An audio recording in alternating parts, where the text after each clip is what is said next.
Marty, thanks. In the endless business of a race weekend, wheel one set of cars back to the garage, wheel another one out.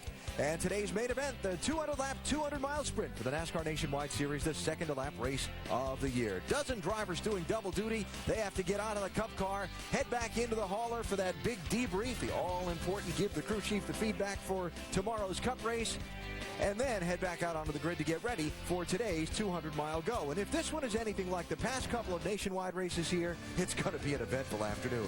From a big restart ruckus and a couple of big pileups we saw here to spectacular late race rallies, there has been plenty of action in the Nationwide Series lately on this 1-mile track, and a number of likely winners in this race. Kyle, Carl, and Kevin have dominated here lately. Will one of them win again, or can someone pull the upset? It's the second-to-last race of the NASCAR Nationwide Series season next. 10, 9, 6, 5,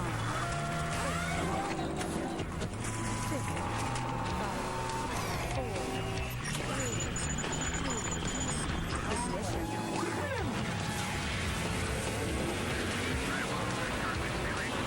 2, ESPN welcomes you to NASCAR Countdown as a busy and beautiful Saturday of action picks up the pace for the penultimate race of the NASCAR Nationwide Series season at the Phoenix International Raceway in Avondale, Arizona.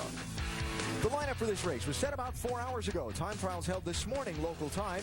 Justin Allgaier set the third fastest lap in his Penske Dodge, hoping to close out his run with that team with a win today. Carl Edwards, last week's winner in Texas, was second fastest. Remember that second starting spot? A little bit more information on that later in the show. And on the pole, in new track record fashion, Joey Logano, his series-leading 7th pole of the season. Logano to lead the field to the green flag shortly. Here are your top 10 starters. Some heavy hitters in there. Kevin Harvick, Kyle Busch, Martin Truex Jr., the two-time series champ, plus some younger guys in the top 10, Steve Wallace and Trevor Bayne, and David Gilliland with a top 10 starting spot as well. Let's head trackside to kick it off. Dave Burns is with Justin Allgaier. And he, of course, as you just showed, Alan, qualified third today. How do you get your second win of the season with all these Cup ringers in here today, Justin?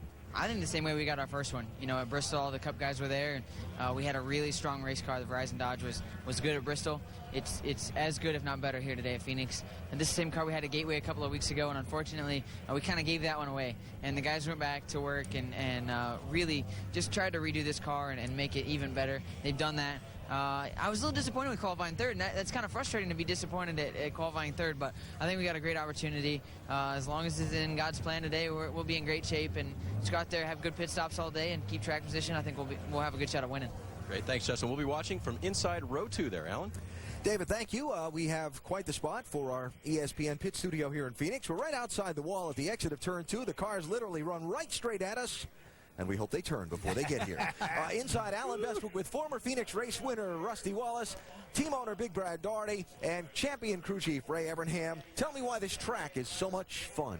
Well, personally, I think it's fun because it's flat, it's slick, and this doggone thing is a lot of fun to run. Like, it has a real short track feel to it, though. I feel like I'm at Richmond or Martinsville or something like that because the place is so flat. You're running real low air pressures, real grippy tires, stuff like that. But one thing also that it has, guys, is a lot of history. That's one thing I do like about it, and I respect about it. A.J. Foyt has run here. Pernella Jones has run here. Mario Andretti has run here. When I come out to the West, this is especially a place to be for me. Yeah, you're exactly right. When you talk to all the drivers, it takes them back to their weekly series racing on the little short tracks that all of these guys grew up on. And for me as a fan, I love watching the short track racing. The thing that's interesting, though, about Phoenix is it's got a little bit of a super speedway feel at times. Great speeds off the corners, down the straightaways, and it's very flat on some of these corners. Very, very difficult and technical. Just a great racetrack. Yeah, flat corners, and there's 5 of them. There's 2 at each end, and there's one right in the middle of a backstretch. That's what makes it fun. It is slick, but the sun coming up so fast here around the grandstands, it creates a lot of shadows. It's a difficult track to run. Pit road is tricky, and pit strategy is important at the very end of the race. It's that 5th corner in the middle of the backstretch that we hope they make so they don't come to visit us here. I mentioned favorites for this race. 3 drivers have been a cut above the field at this Phoenix track lately in the Nationwide Series. Kyle Busch won 3 of the last 6 in the Nationwide Series here. Carl Edwards won 2 of the last 4, including this race a year ago. And Kevin Harvick has finished second in the last 2 straight at this track. 3 good picks for today's race. So will one of those 3 win, or will somebody else pull the upset today? What do you think? I think those three guys are fantastic, no doubt about that. They got the most experience here. They're veterans. They flat know what they're doing around this racetrack.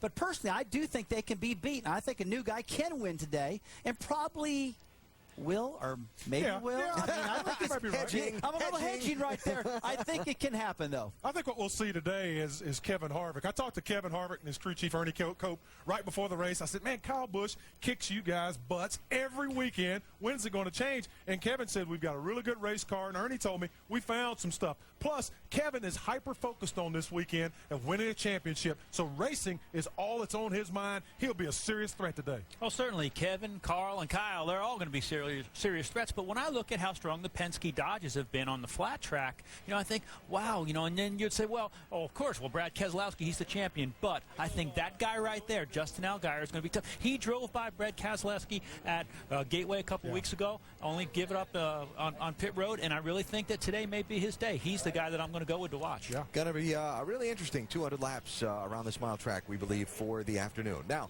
this is the home track for Danica Patrick. Although a native of Illinois, Patrick lives in Scottsdale, Arizona. Of all the open-wheel drivers who've given stock car racing a try in recent years, none has had more scrutiny than Patrick, certainly. And as this season winds down, we asked her to reflect on her NASCAR experience so far.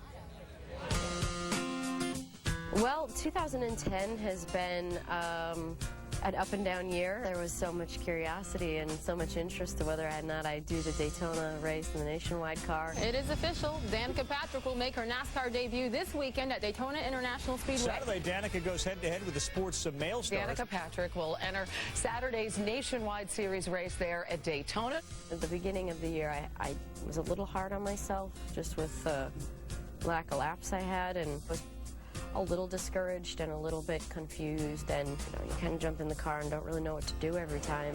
Not been a great day for Danica. Where the hell was I speeding? Danica not going to be happy. Holy he turned down.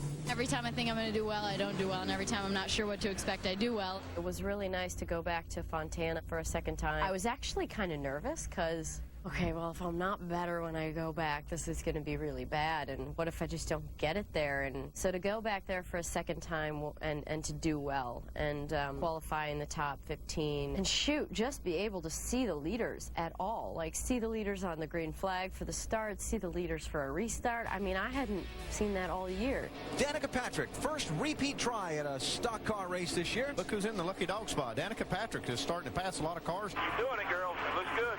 I was actually just kind of sitting back and waiting a little bit for everything to settle down and the cars to string out a little bit and to pass them one by one.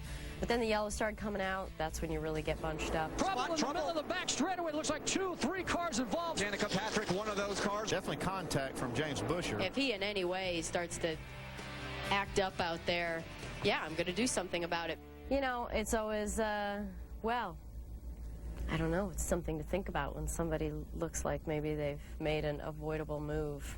It's, yeah, something to think about. There has not been a lack for help in the paddock, that's for sure, from drivers. They have been very generous. One of the biggest things that I've kept in mind was when Mark Martin came and talked to me at Dover, and he was just talking to me about the front of the car being, it should do what I ask it to do, and nobody really has ever really said that to me before, and I'm like, really? It's actually supposed to turn when I turn the wheel, and it's supposed to keep turning? I thought you just kind of had to deal with the fact that it was a big car that didn't really do everything really well. Knowing that I'm supposed to get what I want out of the front of the car was really important for me to hear. I'm still my worst critic. I'm still the hardest on myself above anyone else, but I think I have a little bit better perspective. And funny enough, right when I sort of gain that perspective is when things start to turn better. So I still have a heck of a lot to learn, and I still am very, very much a rookie.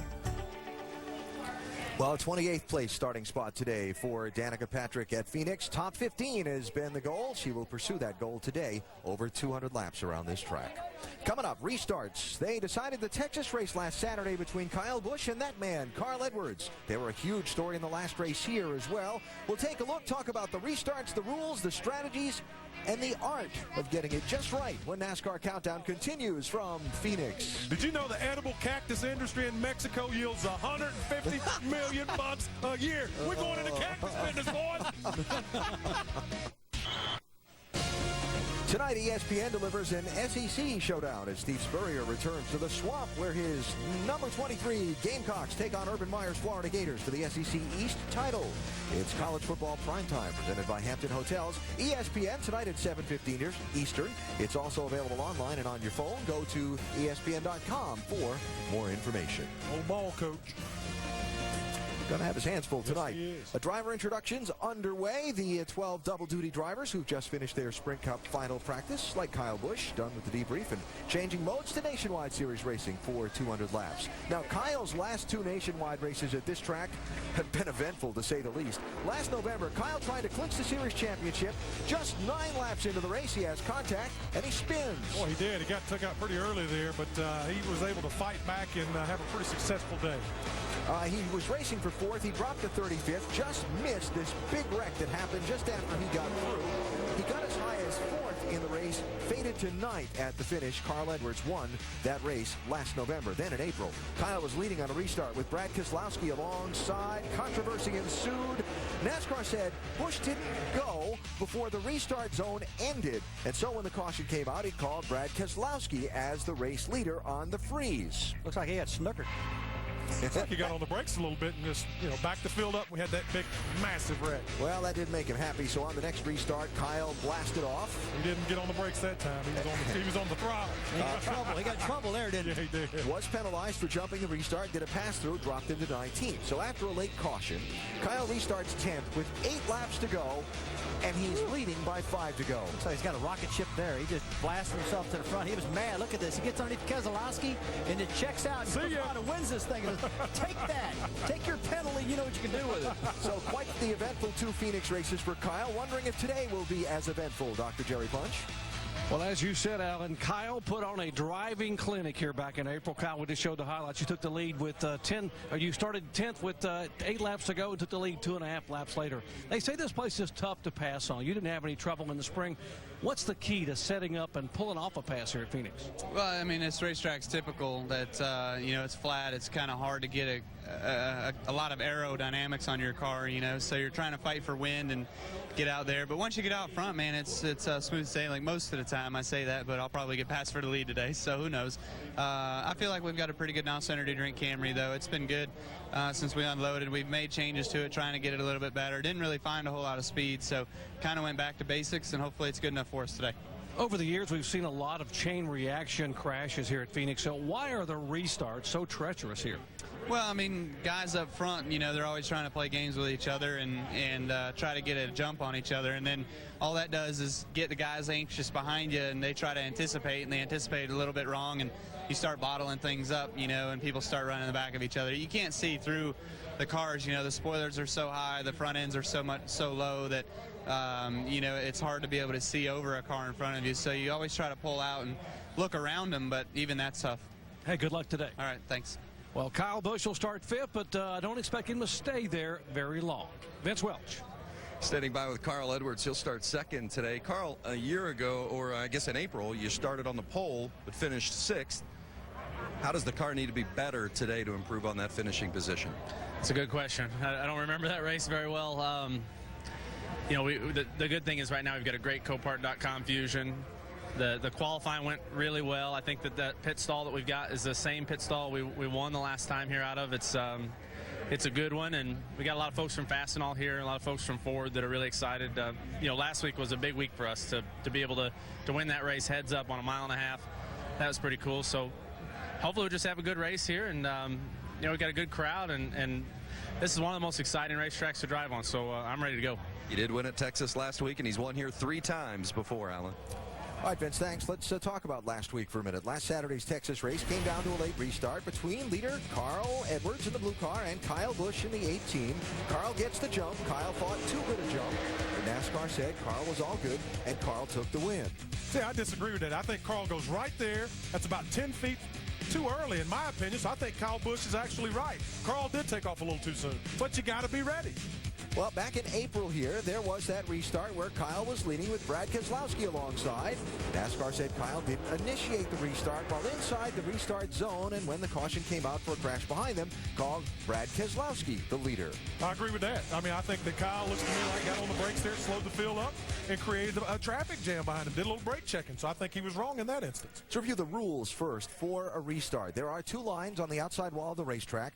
The approximate computation is whatever the pit road speed limit is, in this case 45 miles an hour, times 2 in feet. So that zone is 90 feet wide here at Phoenix today. And within that zone, the driver that's leading the race is supposed to decide when he goes and go. If he gets to that second line and hasn't gone yet, the starter's going to throw the green flag and it's on. Yeah, and basically, when you're talking about 45 miles an hour and 90 feet, you've got less than a second and a half to make that decision when you're going to go. And if you don't go, the green flag flies and all bets are off. So those guys are playing a little bit of a game, but I'm going to let Rusty speak because I kind of agree with him on what he's about to say, except you got to remember he did what he wanted to do whether he was leading or not. You got 2 lines. You got the first one, you got the second one. I mean, as a driver, I mean, when I got that first one, I was gone.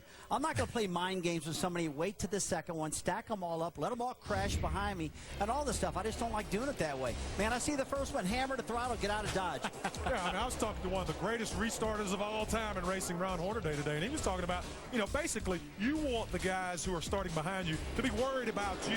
Don't get up, play games, and be brake checking and all that type of thing. You're just going to go, just like Rusty said. But it's in everyone else's head that you're doing something because you're so good at restarts. Let them make their own mistakes. All right, you heard Kyle mention vision there. If you're not in the front row for a restart here at Phoenix, seeing what's going on ahead of you is a problem out of these cars. Absolutely, Alan, really is. This is a long front straightaway. It's very, very narrow, and it's really hard. If you don't see through there, this can happen.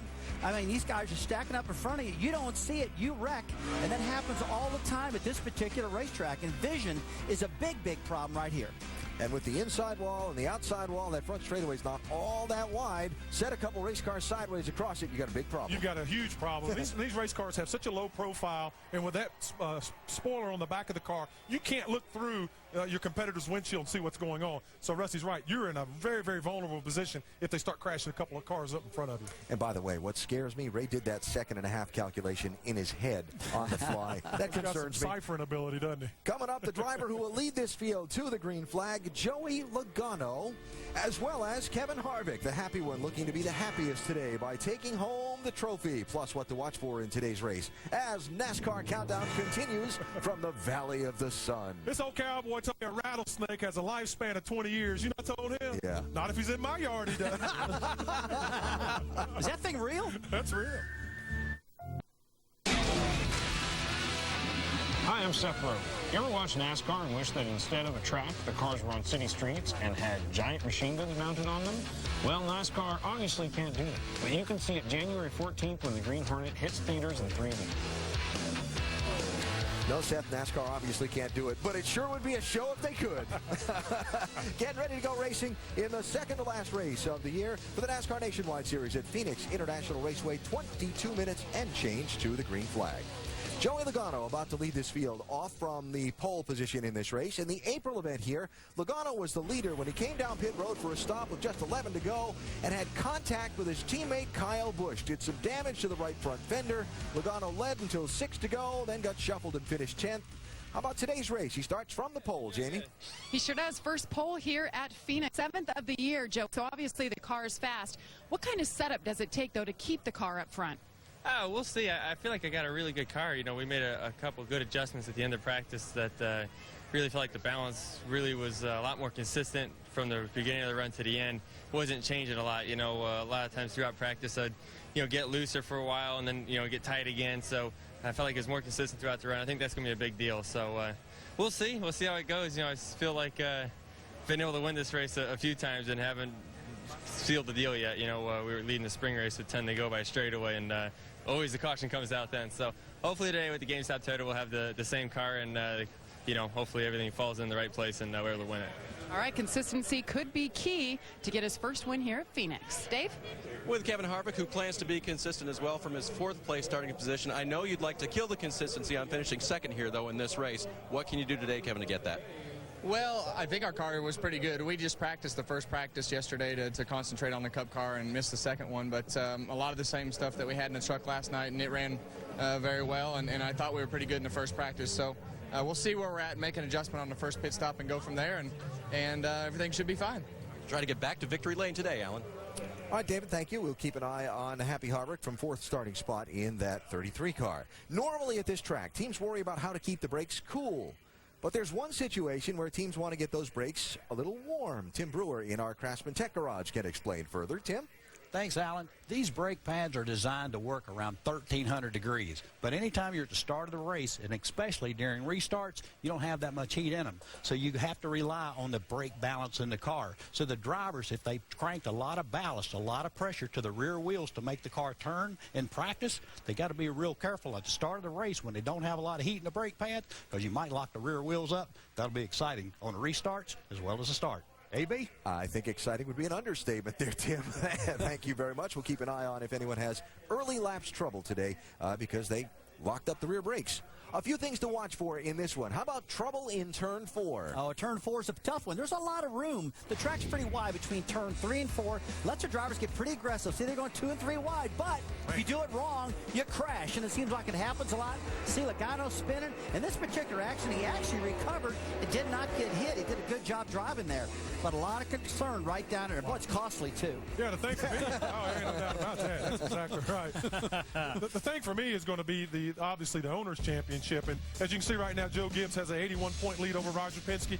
Roger's guys is going to be charging hard these last few races, trying to make that up, so he can also gather up that owner's trophy along with his driver's trophy. Yeah, and this is a good track for the young drivers to shine as we wind down towards the end of the year. You look at guys like we've talked about, Justin Allgaier, and then young Stephen Wallace, Trevor Bayne, Coleman Presley making a great start. This Alex Kennedy, Ricky Steinhaus. The average age of these guys is well, we've got shoes older than the average age of these guys, right? But it just shows that this sport is healthy. In the Nationwide Series, these guys trying to build some momentum into next year. This is a good race for them to do that. We will keep an eye on some of the young guys. Cole Witt making his Nationwide Series debut in this one for the Red Bull Racing Team. I'll give you a little curiosity to watch for today. The driver that started second has won the last 2 straight Nationwide races at Phoenix and 3 of the last 4. Carl Edwards starts second in this one today. So will Carl flip out in front of the fans? Will a restart rile up Kyle? How happy will Harvick be? Or will there be a completely different storyline that I haven't figured out how to alliterate yet? The answers to these questions and more, over 200 laps on the Phoenix Mile. The opening ceremony coming up next from the Valley of the Sun. Don't know what the weather's like where you are, but don't you wish you were here?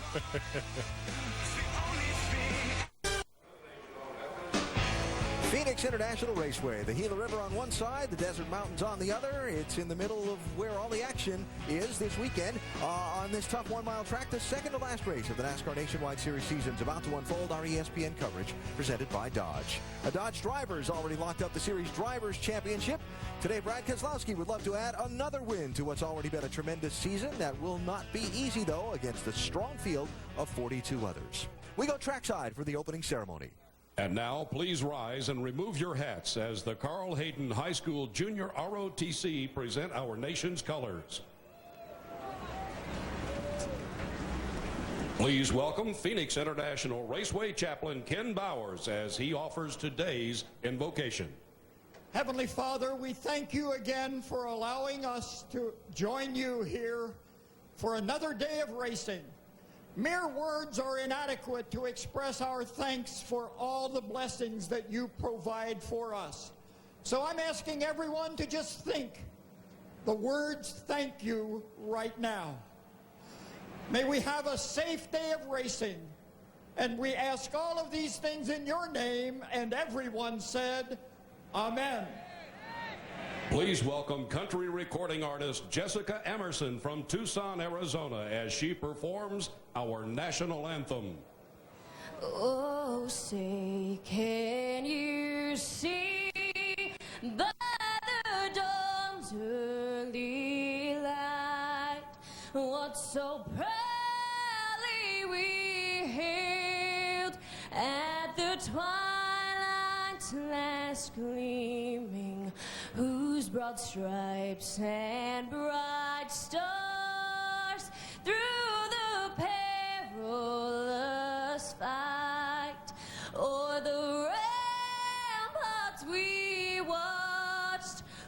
were so gallantly streaming, and the rockets red glare, the bombs bursting in air gave proof through the night that our flag was still there.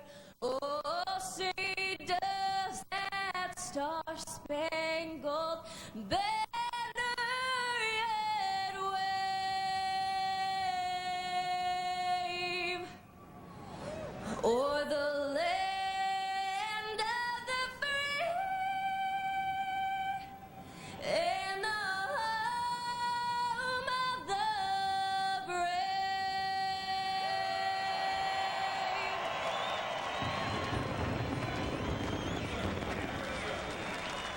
All right, time for a little Saturday showdown in the Wild West. The drivers will saddle up and we'll set off the stampede into turn one when the engines fire and the green flag waves next. Well, let's go racing, man. NASCAR Nationwide Series at Phoenix is presented by Dodge. Visit Dodge.com or your local dealer today.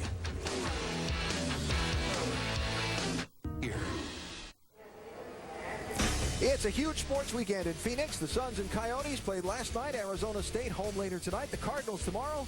And it's race weekend. The chase continues Sunday. Today, it's the NASCAR Nationwide Series going green at Phoenix International Raceway. Let's reset some of the stories for this race. From pit road, here's Vince Welch.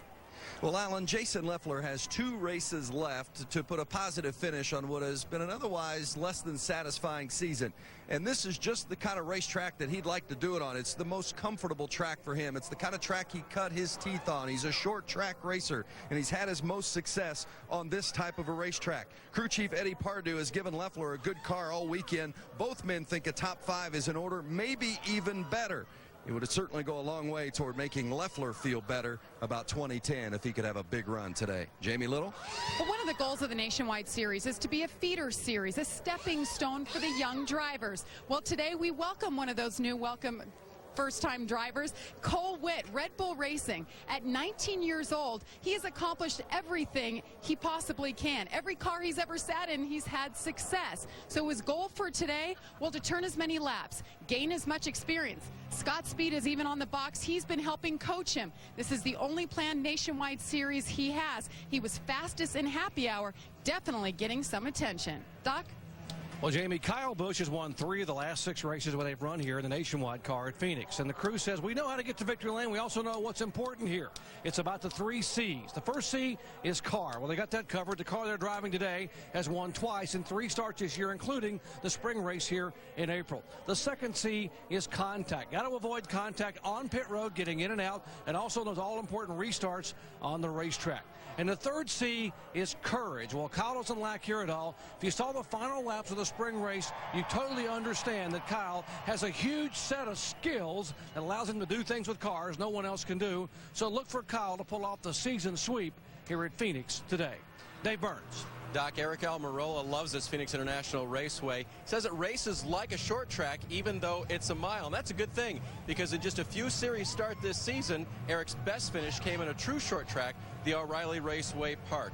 Remember, he's been on this track all weekend long, running the Cup Series tomorrow. He qualified 9th. He finished 5th in the Cup Series, and he finished 5th in the truck race last night. So Eric very familiar with how the track is this weekend and hopes he can move forward from a 17th place starting position. Alan? All right, David, thanks. A couple of others to quickly point out before we go green. How about the 2-time champ, Martin Truex Jr.? Oh, he's going to be good. He's qualified really good today in the 6th position. He's run up front a lot here, so he's a guy to take a look at. Paul Menard will be very, very strong today. He's done an outstanding job this year in this Nationwide Series. I would not be surprised at all to see that 98 up towards victory lane. Hey, and I worked with Stephen Wallace a little bit yesterday, having some fun. Has a really good race car today. Might be a time for him to break in victory lane. Starting in the 8th spot, let's go trackside and get them all started. Race fans, please welcome Crew Chief of the Year, Gil Martin, as he delivers the most famous words in motorsports. Lady, gentlemen, and Harvick, start your engines!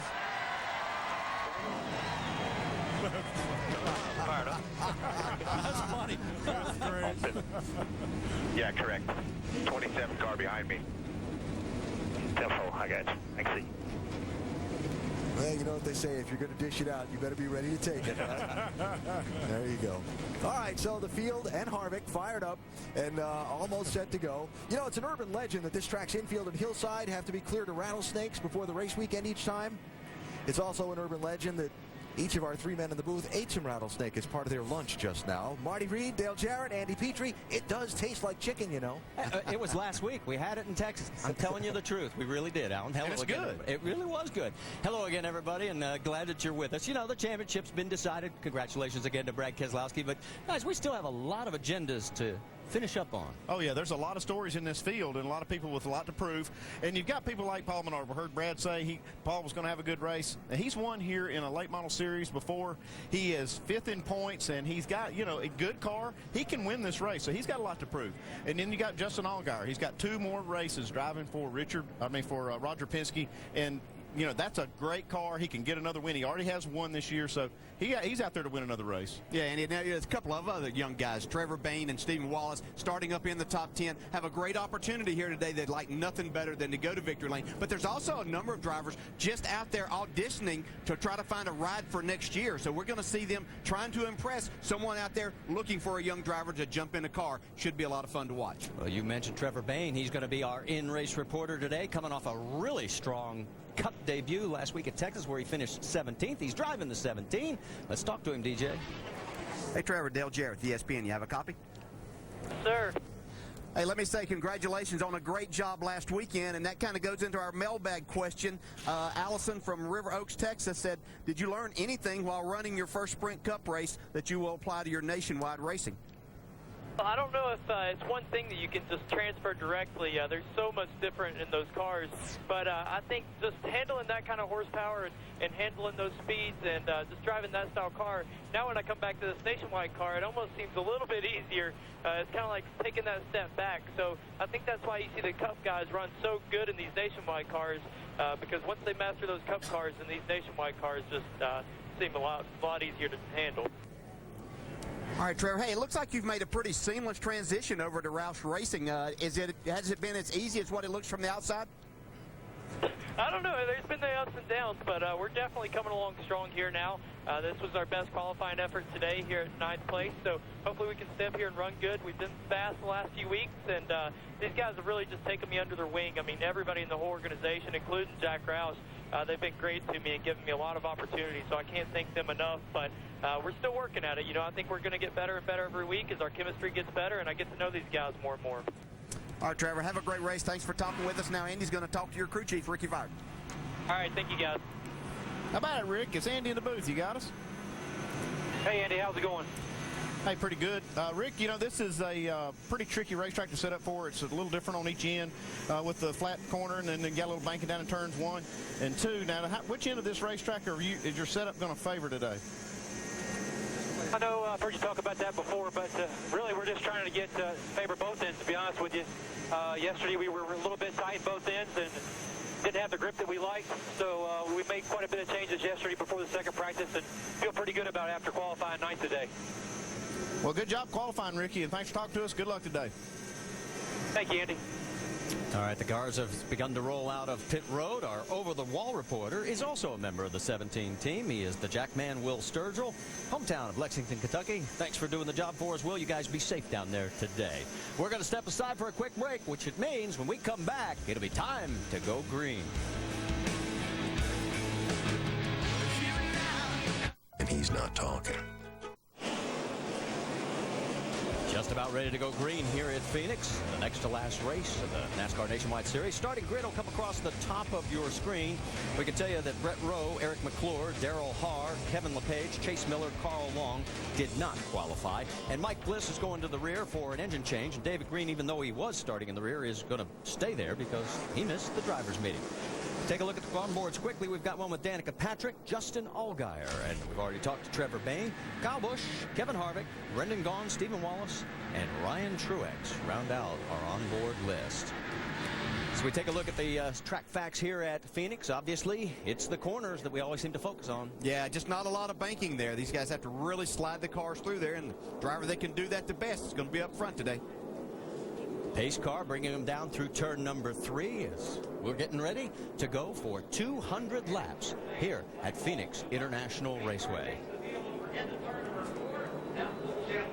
On point, Joey Logano, Carl Edwards, Justin Allgaier, Kevin Harvick, Kyle Busch. That is your top 5. The pace car pulls down onto pit road. Green flag in hand. And the Wypall 200 at Phoenix International Raceway is green.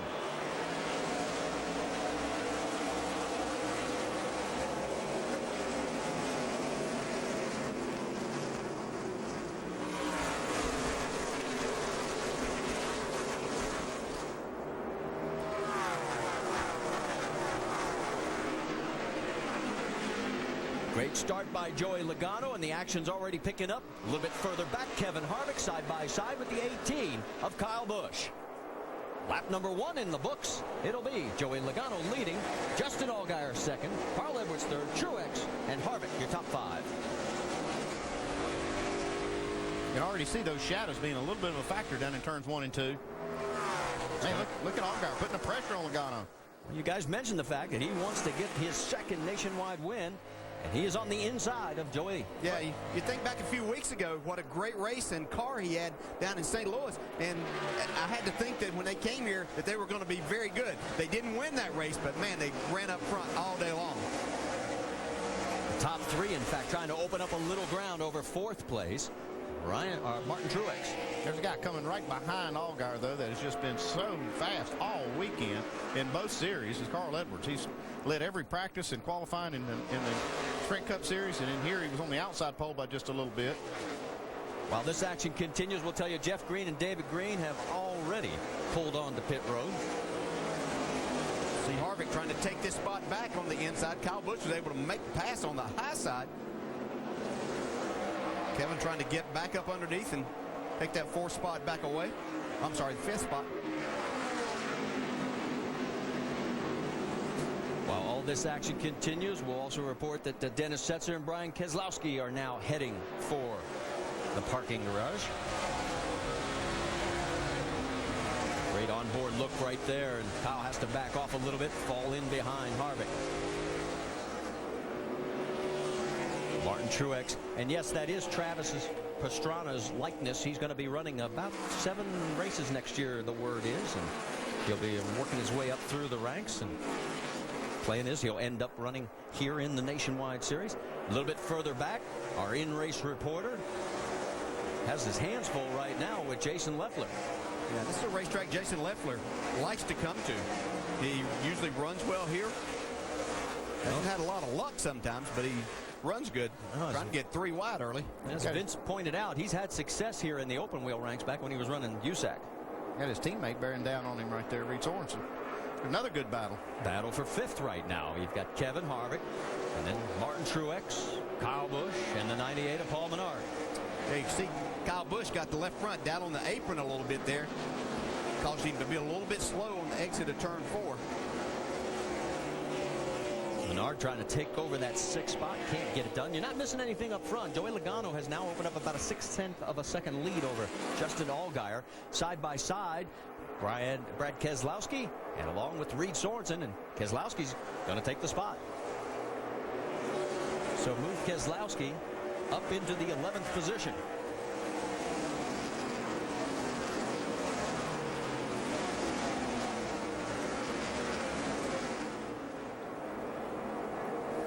You get an idea of the top 3 as they have pulled out and opened up some ground over 4th place Kevin Harvick. Oh, the top 3 ran the exact same lap time, 28:06, all 3 of them. A little bit further back there is Danica Patrick as she continues her quest to crack the top 15. She's had a couple of chances at it. A little bit behind her, you got 3 wide right now. Somebody forgot to tell them they were at Phoenix, and you can't do that, but they're making it work. See Ricky Carmichael up on the high side.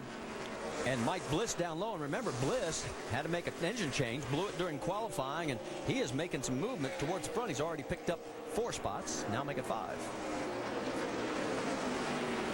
Kenny Wallace side by side with the 87. Here are the biggest movers right now. As you can see, Bliss has actually picked up 13 spots. I correct myself. looked at the wrong column. Brendan Gaughan has picked up 10, moved up to 26th. One of the great things about this racetrack, we saw them 3 wide. You don't normally try to race 3 wide, but you can certainly race around this track 2 wide for a number of laps. Joey Logano out front right now. Justin Allgaier within distance at 0.4 of a second here at the NASCAR Nationwide Series event at Phoenix, presented by Dodge.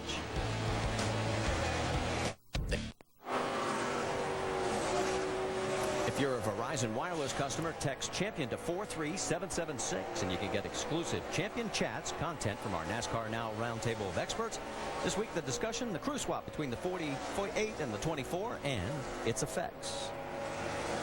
Back here at Phoenix, we have put down 15 of the 200 laps. Joey Logano has led every single one of them. You're on board with Justin Allgaier, who is 0.6 of a second behind.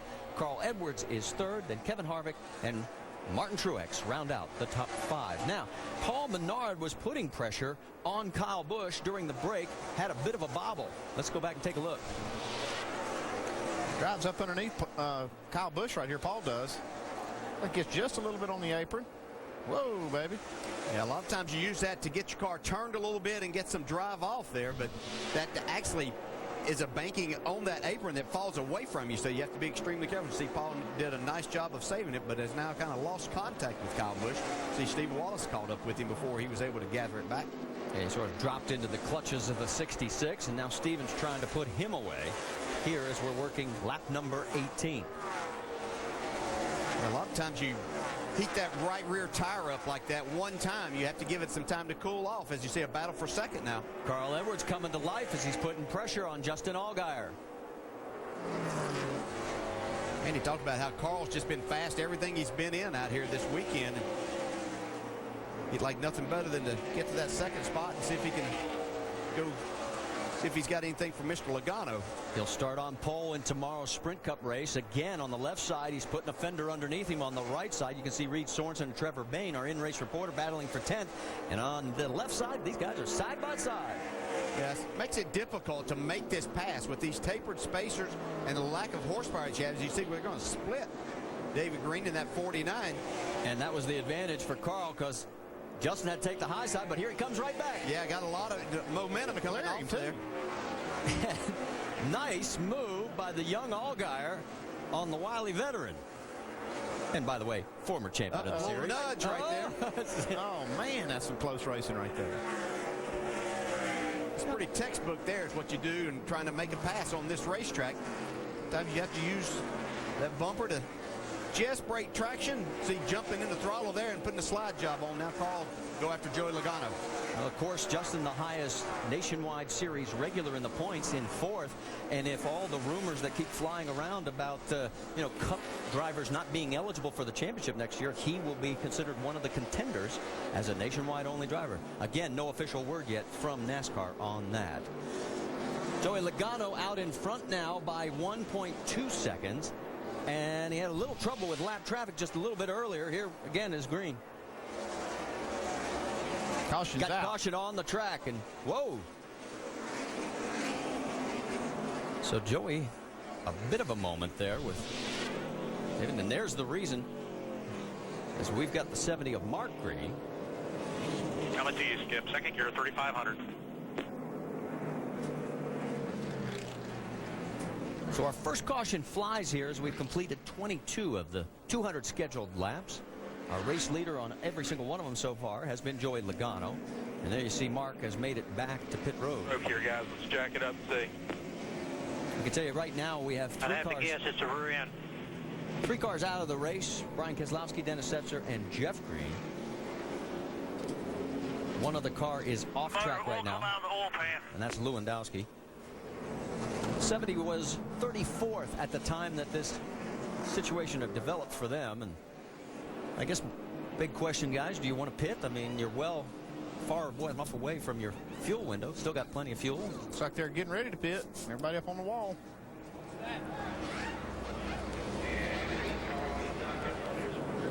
They're limited number of tires they have. It's not an extremely long race. They don't expect to be on pit road too many times. I would think they would take advantage and put 4 tires on here. Everybody is coming down, so let's send it down to Dr. Jerry Punch. 4,700 RPMs, 45 miles an hour. First pit stop of the day. And the 12 car, Justin Allgaier, complaining he's doesn't have enough grip getting in the corner, a little too free going in. They're going to make a 4-tire change and also make an air pressure adjustment to give him some overall grip. Jamie. Carl Edwards in the middle of your screen. Last year's winner says he needs to be freer through the center, yet tighter on the gas. Wedge adjustment, 4 tires, and Sunoco fuel. Dave? Fourth place Harvick says he's loose in and on the gas. Air pressure adjustment for him. Leader Logano wants to be better on the short run at the beginning of his runs. Down on the track bar. That's already happened. Almirola goes by him. And Joey heads off pit road. And our Nationwide Insurance race off pit road with a 2-tire change. Eric Almirola, the big winner there. Joey and Carl drop a spot. And another 2-tire change at the bottom of the screen for Brendan Gaughan. It helps him be the 10th off of pit road. You can see the cleanup for the blown motor.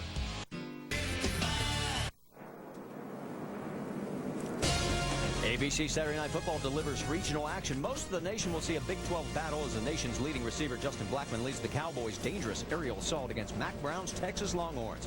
Saturday Night Football presented by Southwest Airlines on ABC at 8 Eastern and 5 Pacific. And some of the nation will see USC take on Arizona or Clemson versus Florida State. Go to ESPN.com and search maps to see where you can find your game. No free pass this time around because everybody was on the lead lap, those that were still out on the track. David Gilliland has now pulled off behind the wall. David Green has come back out, although he is 10 laps down. Mark Green's situation from Vince Welch, it was a transmission first and also the engine. That followed, and that's why we've got a huge oil cleanup going on. And you can see we're still under this caution. Let's step aside quickly, and we'll come back and go back to Green Flag Racing. A lot of brain. Just about ready to go back to Green Flag Racing after a big oil cleanup created by the 70. And right now, we've completed 28 laps of the 200. Now, Tony Raines decided to stay out, so he is the race leader. Right behind him is Almirola, Edwards, and Logano. Let's check in on Justin Allgaier, who will restart in the 10th position. Doc? And Marty, before the race, the crew told me, he said, you know, we've got a car and driver that can run up front. I'm not sure, though, we've got a crew that can keep him up there with regard to pit stops. Here's what Justin had to say just a moment ago. I know you guys are giving everything you got, and I'm not beating you up, but there's no reason that we should be beat by 4 guys out of the pits. We just need to make sure we make no mistakes. We can't make any mistakes today. We'll take a little bit slower time for no mistakes.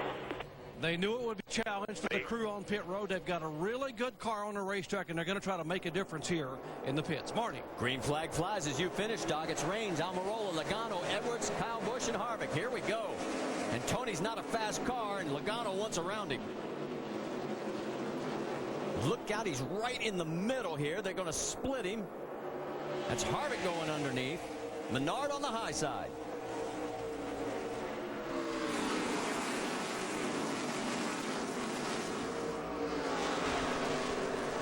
Everybody sort of sorts it out, and right now it looks like it's going to be Eric Almirola that's going to take over the race lead, so he'll be our 3rd leader. Tony Raines led the 6 laps under caution. Behind him, it's Edwards, Logano, and Kyle Busch. Yeah, interesting now to see what Joey Logano, he started on the pole, was able to jump out there and had a fast car, but now he's having to battle as we back into 3-wide situation once again. That was Justin Allgaier side by side with Reed Sorensen. Remember, 10th position. He's trying to work his way back to the top 3 where he started. Yeah, we got a 2-tire guy leading the race right now. That clean air working real well on that 88 car. Logano working hard to try to get back by Carl Edwards here. No, look at Kyle Busch. Yeah. Kyle had a little wiggle coming off that corner, too. Yeah, that's the 2nd or 3rd time we've seen that on the exit of the corner. It's just like the right front dips over a little bit and kicks the back end out. And it looks like the guys that are cutting that apron where it flattens out, right? Yeah, you have to be careful. It's fun and can be a useful tool, but you have to really be careful not to get in that situation and turn yourself around. You get the idea of what the sun is like, and it's going to get worse before it gets better as these guys continue to drive down into that turn 1 area. Yeah, Carl really drove his car off in there and was able to clear Joey Logano and take that 2nd spot now. So behind Carl and Logano, it is Kyle Busch now under attack from the 33 of Kevin Harvick. Looks like Harvick's car rolls the center of the corner just a little bit faster, but the 18 car got off the corner better. You see Kyle trying to utilize that higher side. You can get that car on the inside pinned down. He's not able to stay in the throttle and carry the momentum. See a little bit further back there, Reed Sorensen trying to get underneath Paul Menard. So within the position of about 4 spots, we got 2 battles going on. Well, that's a pretty nice move that you just saw right there from Kyle Busch, making a pass on the high side. As a driver, you really like to know you've got a car and a racetrack where you can utilize inside or outside. So move Kyle up into the 3rd spot, Joey back to 4th. Everybody chasing Eric Almirola, and everybody also on pit roads locking away that 2-tire change. See, Justin Allgaier gets around Paul Menard. So move Allgaier into the 8th position. He's picked up 2 spots. Yeah, and he gave his pit crew a little pep talk, as we heard there. So getting the job done on the racetrack. Hopefully next time he comes in, they'll be able to pick it up for him. No, Allgaier's worst finish in the last 9 races was 13th. He's had 6 top 10s in that stretch. And you can see he's starting to pull away there from Menard. Right now, Eric Almirola is holding station very well with Carl Edwards in 2nd. Yeah, this will give a lot of crew chiefs, Andy, something to look at as they contemplate 2 tires maybe on a later stop. Yeah, but I'm sitting on pit box. I'm going to watch how this works over the next 30, probably 25 or 30 laps before I make a decision on that. But so far, so good. Looks like he might lose this spot now to Carl. And let's get more from Jamie Little. Well, how confident was Carl Edwards and his crew chief Mike Beam about his race car yesterday? Well, he only practiced the first practice. They were so good. 2nd on the board, Carl said, I'm just going to focus on my Cup duties. You see Mike Beam on the right-hand side. Well, he went out and he qualified on the pole on the Cup side. This car is fast. They know they can get the job done and get another win here. Dave? Jamie, one of the reasons why the 88 went to that pit strategy so early is because their car was not to their driver's liking in practice. A loose into the corner condition that left Pops Yuri scratching his head and saying, I don't know how good we're going to be. When I talked to him earlier today, this puts him in front and at least gives him track position for the time being. And while all this is going on, we'll let you know Danny O'Quinn has now parked it for the day. That gives us a total of now 6, the starting parks. Mark Green is still sitting on pit road. They're trying to work on that car valiantly. He is now 17 laps down and counting. David Green is back out on track in 37th, 10 laps down. That updates you at everybody at the rear of the field while you get to watch what's going on up front. Yeah, we saw Kyle Busch make a pass on the high side, take over the 3rd spot. Now he's trying to go to the bottom, Eric Almirola. See if he can make that car stick to the bottom and go into the 2nd spot. Having a tough time. They're really loose down there. Left side of your screen, we're checking in on our champion, our new crown champion. That's Brad Keselowski. Started 12th. He's dropped back to 20th. And remember, he has got a chance to set a record for top 5s. He needs to finish in the top 5 this race and at Homestead to break the record set in 2009 by Kyle Busch at 24. I'm saying he's going to do it, even though he's not near the top 5 right now. Well, he's having his hands full and going in the wrong direction. It's Ryan Truex in the 99 behind him. Mike Bliss in front of him there with Michael Annett. Meanwhile, you see Carl Edwards as he has opened up a bit of a gap, about 1.4 seconds. And here comes Kyle Busch taking a peek underneath Eric Almirola.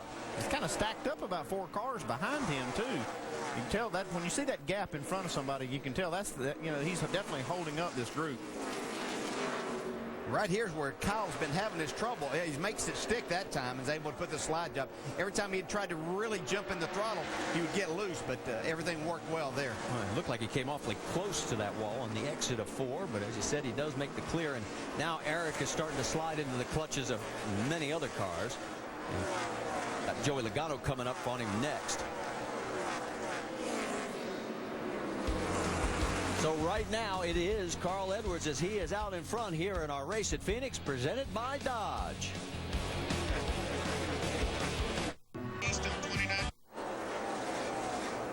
Welcome back to the Wypall 200 here at Phoenix. And make sure to go to NASCAR.com for all your latest NASCAR information. Beautiful view from high above. As Carl Edwards is our 4th different leader. We've had 3 lead changes, and there he is at turn 4. He's got a 2.5-second lead over Kyle Busch, biggest lead we've seen all day so far. Joey Logano is 3rd, Kevin Harvick 4th, Eric Almirola runs in the 5th spot. We mentioned Brad Keselowski right before the commercial break. He has managed to get up into the 19th position, but he's had to be a little physical to do it. Let's go back and show you exactly what we're talking about. Watch Brad here. He's gotten back in traffic going down into turn 3. Whoa. That bump drafting doesn't work too good in the dog leg. Yeah, it's actually in the dog leg. Yeah. And Mike Bliss made a nice recovery to hold on. And then there was another example a little bit later. But Brad is still trying to fight his way up towards the front. Let's check in again with Jamie Little. And Brad Keselowski got back there in traffic after a long pit stop. And Brad came on the radio after that incident. This is what he had to say. Hey, which switches are brakes? Which ones are tires? Still inside. It's the same switches as been all year, man. Nothing's changed. I know you're busy down there. Just take a look down the front. Same switches. Well, I haven't new all year, so there you go. Having a little fun there, getting confused on the switches as he continues to battle side by side. But for more on those switches that Brad referred to, let's go to the Craftsman Tech Garage and Tim Brewer. The switches he's trying to control are on the dash, but these are the bead blowers right here, and you have a set of fans that conduct airflow to the front wheels. He's probably got a little fade in the brake pedal, but the tires are building up a little bit because of the heat. But the switches, they're right here in this area right here. You can see right rear, right front, left rear, left front, but more importantly, the bead blowers right here, and he can control them all from inside the car. Marty? All right, thanks, Tim. And while you were talking, Brad did manage to get around Michael Annett, move him up to the 18th spot. Right in front of him is the rookie Cole Witt. We told you about him in Countdown as he's making his first start. It's about a second and a half ahead of Brad. And as we pull back, there you'll see him in the Red Bull car. And he has got his hands full with Colin Brown. You saw those switches that Brewer was talking about, and you can see how confusing that would be. And looks like Brad Keselowski a little busy out there right now. He probably doesn't have time to look down and read all those switches. He just wanted to know which one, maybe from memory, that they could tell him to turn on. And we keep looking at Cole Witt right here. You know, he's going to drive the number 60 truck at Homestead. That'll be his NASCAR Camping World truck debut. And boy, he impressed everybody yesterday. He was the top of the practice charts. Checking in on Danica Patrick right now as she has moved up to 26th, just 2 positions ahead of where she started. Yeah, she's doing a nice job. I've seen her racing, make some passes back here, so learning the racetrack here for the first time in a stock car. Let's get more on Danica's day. Jamie Little. Well, I talked to crew chief Tony Uri Jr. yesterday, and he told me they're really realistic about their expectations here at Phoenix. He said his biggest concern was her going multiple laps down. He said if we can finish in the top 25 and no more than 1 lap down, that will be a good day. That is how difficult it is for rookies at this racetrack. She's raced here just once before, back in 2005 in an Indy car. So you can imagine, Marty, things are a lot different. She's handling just a little bit of a loose car right now. Well, and the handling, obviously, we've talked about it before, between those 2 cars. There's really no comparison, and she just gets passed by Michael McDowell, bumping her back to 27th. Yeah, they're able to run those Indy cars wide open around this place. And even though you have to drive these cars extremely hard, you're nowhere close to the wide open side of it. Race leader Carl Edwards now has a 2-second lead. He's got 3 wins here, and he led the most laps in all 3 of them. And right now, he's led 17. Stay with us to find out if he can pull it off. It's always fresh in the Outback. Carl Edwards won this race a year ago. He is the leader early, about a quarter distance in to today's NASCAR Nationwide Series race in Phoenix. Our coverage presented by Dodge. Make sure to go to Goodyear.com. Check out Goodyear's Support Our Troops program. There you can send a thank you message from a NASCAR driver and enter for a chance to win a 2011 Ford Taurus and other great prizes. Edwards, one of 4 drivers who've traded the lead 3 different times in this race. Just the 1 caution flag so far. Carl has a 1.02 second lead on Kyle Busch as he starts to work some traffic. From the trouble, Brendan Gaughan, one of the guys that took just right side tires on the first caution flag pit stops. We're about to talk about that 2-tire strategy, Rusty. Didn't work for the 62. No, it didn't. Looks like that piece of metal flew out of the car. Now it's in the middle of the track. And the caution has come out for that. Yeah, it looked like the left rear tire blew out on it. So yellow flag number 2 in this race. That piece of metal might have been a crush panel for one of the left rear side of the car.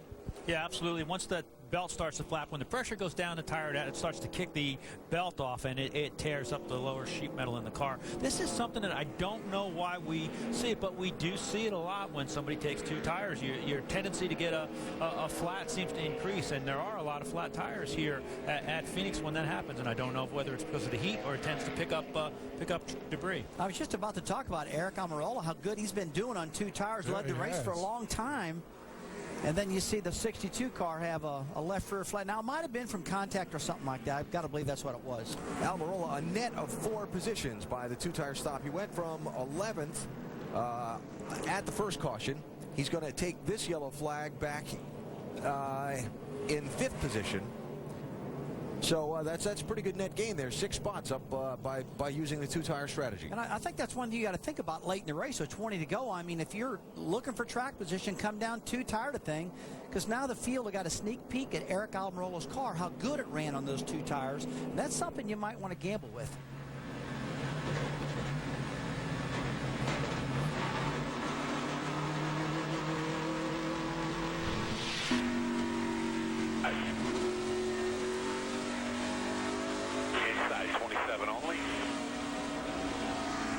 Looked like it might have Clear, inside, clear. Knocked the valve stem off that tire, getting together. 27 coming left rear. Yeah. Coming to pit road, guys, flat tire. Left side, left rear. See, one problem they have, guys, is the tailpipes in these cars stick out the right side. If another car slides up into your left rear to blow that tire out, and it looks like that's what happened to Brendan Gaughan's car. All right, pit road is open. It'll be about 40 laps after the last set of pit stops, so we should see everybody in here, and they'll throw another set of tires at it. We'll see if anybody decides to go for just the right side strategy this time, Doc. And Alan, despite running second, Kyle Busch said the car is very loose in, very loose off, and tight in the middle. Jason Ratcliffe has made the call. They'll make an air pressure adjustment. They will pull rubber out of the right rear and also put 4 tires and top it off with fuel. Jamie. Carl Edwards says he starts off barely free, and then the car is really good after that. Air pressure in the fronts, 4 tires, and he wants a drink. Dave? Kevin Harvick gives up 4 spot for a pit stop. His car went to the tight side. They're going to put air pressure back in the right rear that they took out the first time for Kevin. Meanwhile, Joey Logano running in the 3rd position coming in. Looks like they're going to make a 4-tire stop as well. Fill it full of Sunoco fuel. He was a little free at the start of the run again, so again they'll go down in the track bar, but a slow stop for the 20. Nationwide Insurance race off the pit road. There was somebody throwing that 2 tires at it. Little track position for the champ, Brad Keselowski. You got to try it. He did a good job. He's moved up to the 3rd position now by doing that. And Kyle Busch's team taking over the lead with their stop on pit road.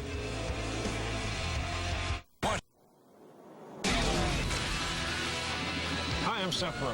You ever watch NASCAR and wish that instead of a track, the cars were on city streets and had giant machine guns mounted on them?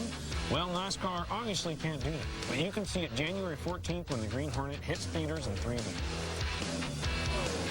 It'd be pretty dangerous if we gave these guys machine guns. They wouldn't need to bump them out of the way. They'd just shoot them out of the way.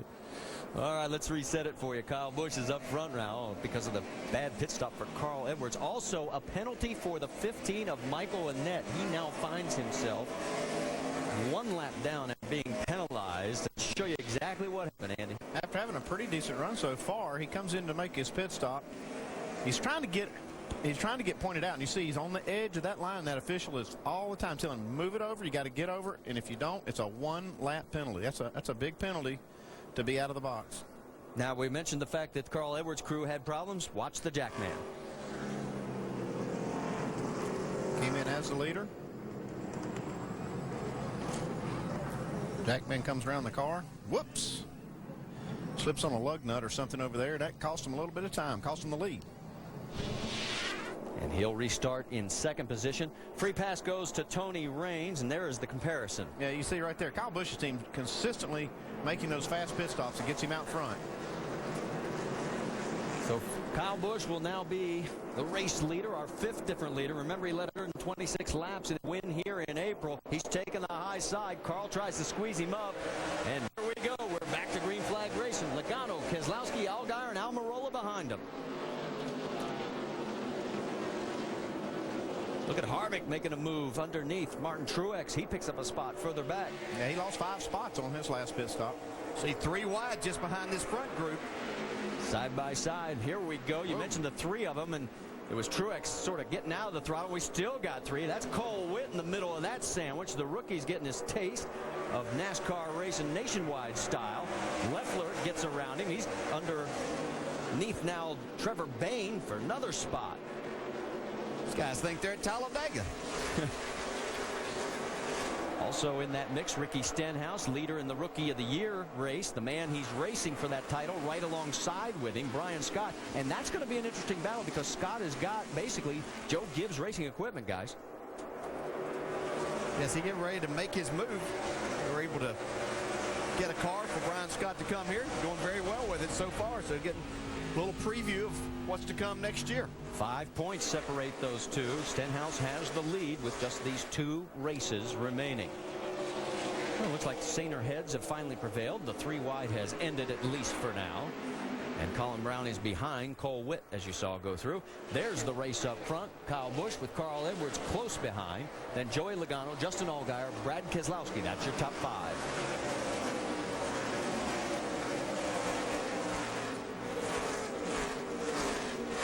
See how these guys really have to slide these cars through the corner to make any speed with them.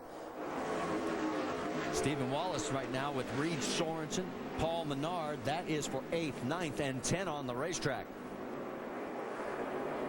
Stephen had a good car through practice into qualifying. Right now, he's got his hands full, though, with Sorensen on the high side, maintaining the spot. Jason Leffler pulling up into this mix as well. And Martin Truex just a little bit further back.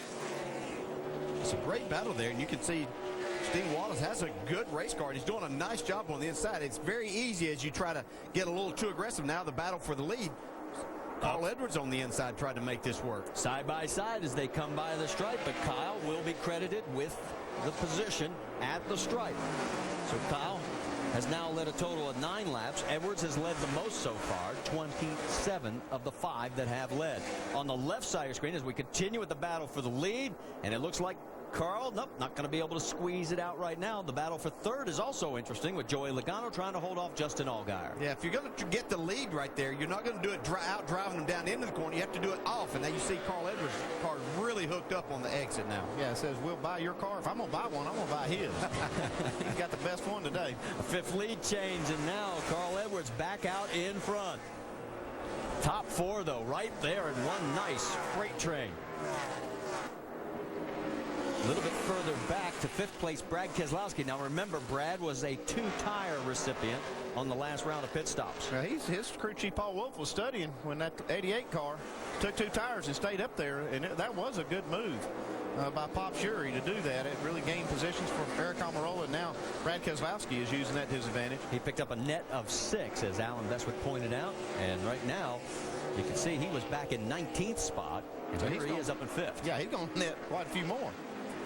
And we'll find out here, if we stay green, just how long they can last.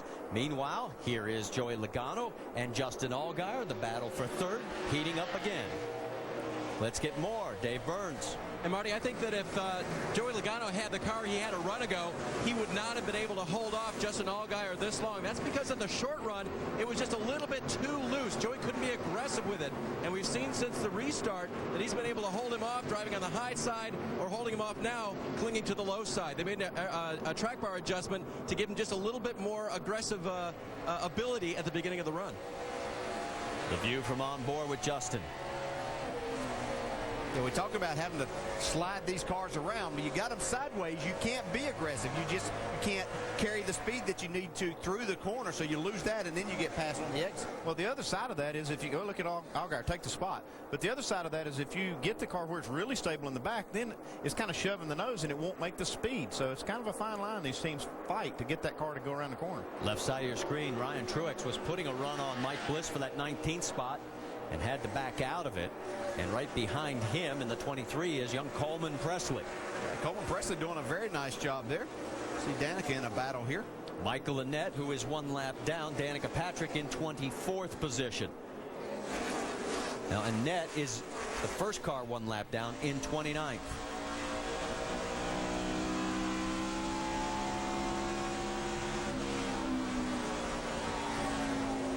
So as Danica continues to figure it out here at Phoenix, one guy who knows is Carl Edwards. Roush Fenway's won 3 of the last 4 here, 2 of them by Carl. Our race presented by Dodge. Saturdays. Well, let's set the stage for tomorrow because our Sprint Cup Series coverage, the Cobalt Tools 500 of Phoenix, is at 3 o'clock on ESPN. That's Eastern Time. Countdown starts at 2 with Allen and the gang. Automobile Club of Southern California, NHRA, qualifying tonight, 10:30 on ESPN2. And then tomorrow, 9 o'clock Eastern, over on ESPN. NASCAR Now tomorrow morning at 9 a.m. The post-race edition at 8 Eastern on ESPN2. And our next stop, the final stop for the Nationwide Series, the Ford 300 at Homestead, Miami, next Saturday, 4 Eastern on ESPN2. So now you're all ready to go. Look at this, the battle for second place. Justin Allgaier's got himself a pretty good little race car right now, side by side with Kyle Busch. He's doing a great job. We got a great race here today, but you do not want to miss tomorrow. Cup race, I'm telling you, it's going to be good. It is going to be good. I can't wait. Let's get more on the 12 car, Doc. When Justin Allgaier was announced that he was leaving his team without sponsorship for next year, he told the guys, I really appreciate all you've done for me. I love you guys. I really want to be able to get you guys in victory lane one more time. That was a day after the Gateway race. The team worked night and day to get this race car, which ran at Gateway, back in shape to bring here because he led 88 laps at Gateway, finished third, thought he had the car to win. They think today with this car, Justin Allgaier has the car to win. That's why they're all pulling together to get him in victory lane one more time before he leaves Penske after next Saturday. When you get past Kyle Busch, you got a car that's capable of winning. Got that right. Usually that's for the lead, but right now it's just for second. He does clear him, though, and is pulling away quickly. And here comes Joey Logano to battle Kyle. Everybody's chasing Carl Edwards right now. Carl out in front by 2.4 seconds. Tell you one thing I saw with that 12 car too is he's not shy on any horsepower. That's really where these Penske cars have been so strong this year. When I get behind the 12, it is so tight. Unbelievable. You heard him say, yeah, tight. Well, I'll just say welcome to the party. Those other guys have been following him all year. Kyle, of course, setting the record for single season wins with 12. 2 more chances here to add to that total. But right now it's Carl Edwards out front by 2.5 seconds. There you get an idea of the gap a little bit further back. In fact, as we zero in on the 66 of Stephen Wallace, he is comfortably in that 9th position ahead of Paul Menard and trying to track down Reed Sorensen, who he had a little bit of contact with a little bit earlier in the race. Yeah, you can see a little damage on the right front corner of Stephen Wallace's car. That shot, and here's where it came from. Yeah, he tracked him down at this point, but in fact, Reed just chopped him off. Yeah, he sure did. Yeah, I don't think that he had any idea that Stephen Wallace was up that far. Tell the 32 car, get to him, I'm going to wreck him. Got 4, bud. I thought these two guys were friends. Well, right now he's pretty upset, so to speak. Yeah, I think last week showed us about what friends think of each other sometimes when you get things happening on the racetrack. Yeah, in fact, we had word that Reed Sorensen actually stayed in the motor coach with Stephen last night, so just so they could be here at the track early. All right, well, so much for friendship. Like they say, on race day, forget about it. There's Paul Menard and Jason Leffler right behind, as that is 10th and 11th on the racetrack. But up front, it is Carl Edwards. His lead, though, has been cut to 2 seconds. Justin Allgaier is on the move. But Roush Fenway, though, they've had 14 NASCAR wins here at Phoenix, 7 of them in the Nationwide Series.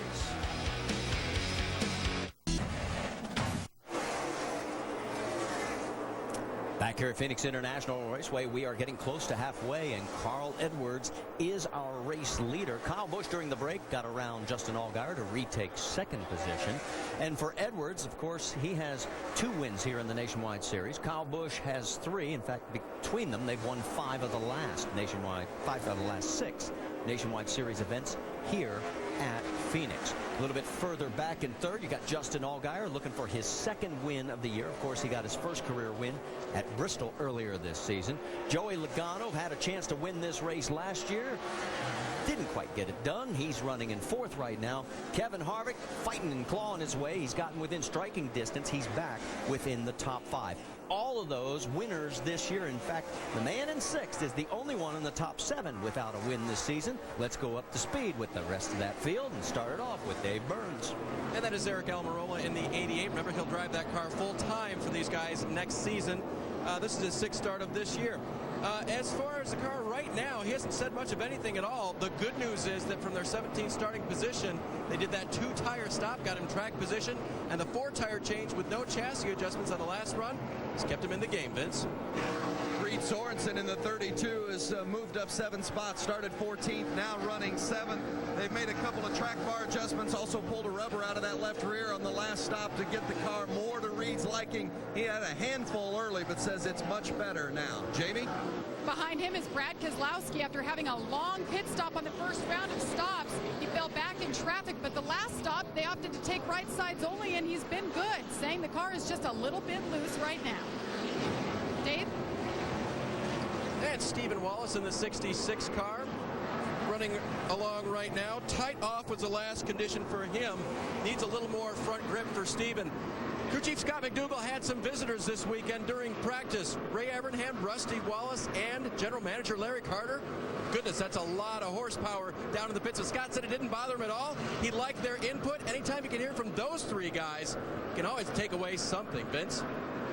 The 38 of Jason Leffler. Leffler started 11th and has been hanging around that area throughout much of the race to this point. They've really been fighting their race car wicked tight in the first couple of runs. They threw some pretty big changes at it. Right now he says he's got the rear of the car working pretty well, still sliding the front, but it's much better than it was in the early stages. Dave? Paul Menard needed a little bit of side bite on that last stop, so they made an air pressure adjustment, but so far he's loved his race car. Just can't seem to pass anybody. Crew Chief Matt Pusha told me today, we need a win before the season's over. Nothing's certain for this team next year as we lose driver and sponsor. They think they may race as a team in the Truck Series, but they don't know, so they want to get the W before this thing ends in 2010.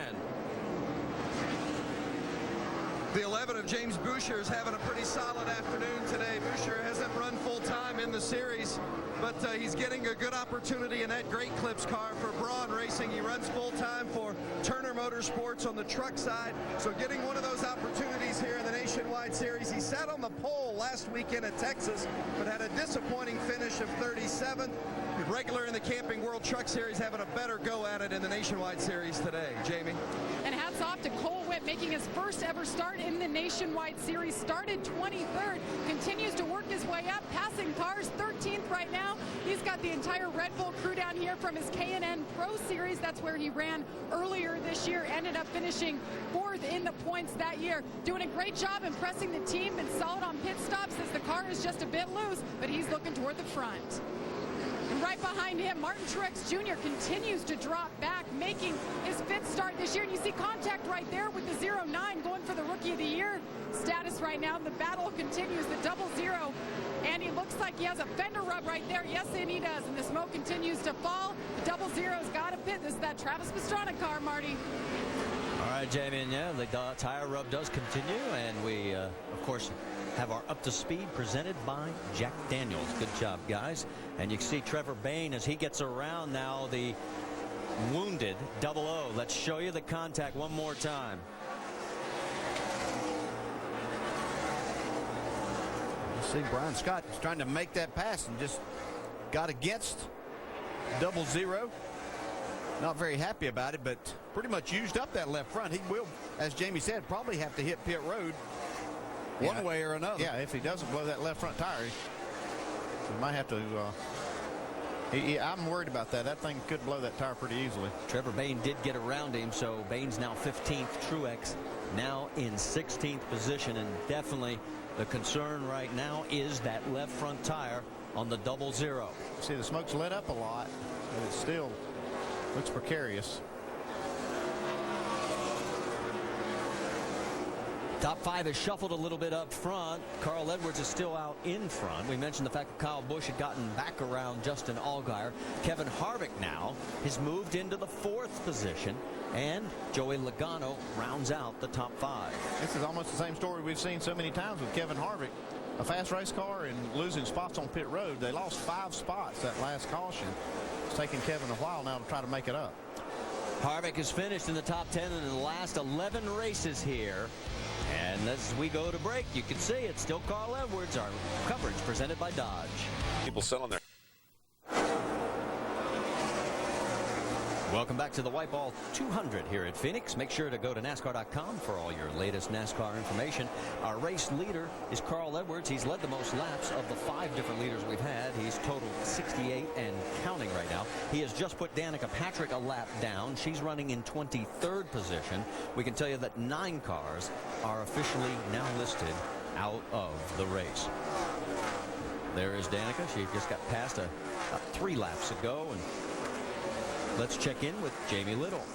Well, as I mentioned earlier, they were going to be surprised if she went 1 lap down, but they don't want to get any worse than that, and they want to stay in the top 25 as she's done the entire race so far. Now, her spotter, TJ Majors, is doing a great job, and we have action on the track, the 00. That tire finally let go of Martin Truex Jr., guys, and the caution is out. And he has crushed the back half of that car. Look like the left front, though. Driver right to the garage. Barnes finished in the top 5 in 3 of his 4 starts this season, but it's not going to be that way today. The left rear just spun out. We're trying to go 8 more laps, try and make it through our window here if we were to come in for that time, but obviously we didn't. I'm sorry, man. Let's go back and see what happened. See if it was the tire rub, but the tire still looks like it's up. Yeah, definitely wasn't the left rear like they're thinking here. It just... It stepped out on him. Yeah, the 2. That just looked like he may have locked the brakes up some. And he has shortened the back half of that car considerably. He was running 17th. Remember, he was having all kinds of issues with the car after the tire rub. Let's see, they're sending him straight to the garage area. That car is used up. Yep, he's done. All right, well, what it all means here is that we are under our 3rd caution, and Carl Edwards will lose that nice lead that he had and allow everybody to tighten up, and we'll go into pit stop mode one more time. Danica Patrick almost got a break right there, but Carl Edwards just put Ricky Carmichael down a lap, and that's going to keep her from getting the lucky dog here. Looks like Carmichael, as you said, will get it. That'll give us 21 cars back on the lead lap. Yeah, but she really is doing a nice job here today. First time in a stock car here.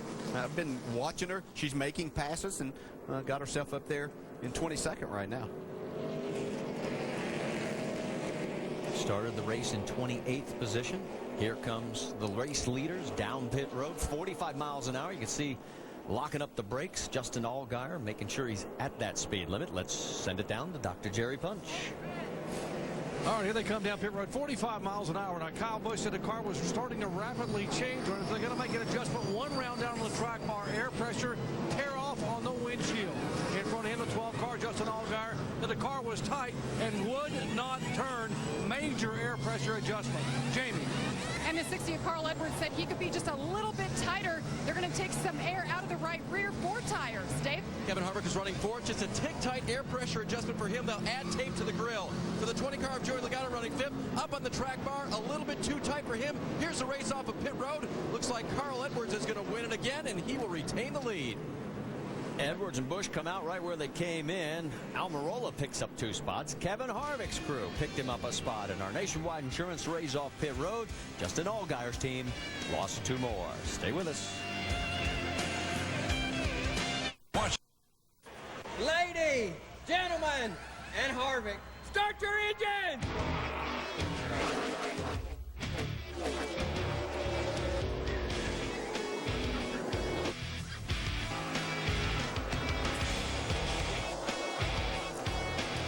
Well, just as we're getting ready to come back from our 3rd caution, we'll tell you Jason Leffler has crawled onto pit road.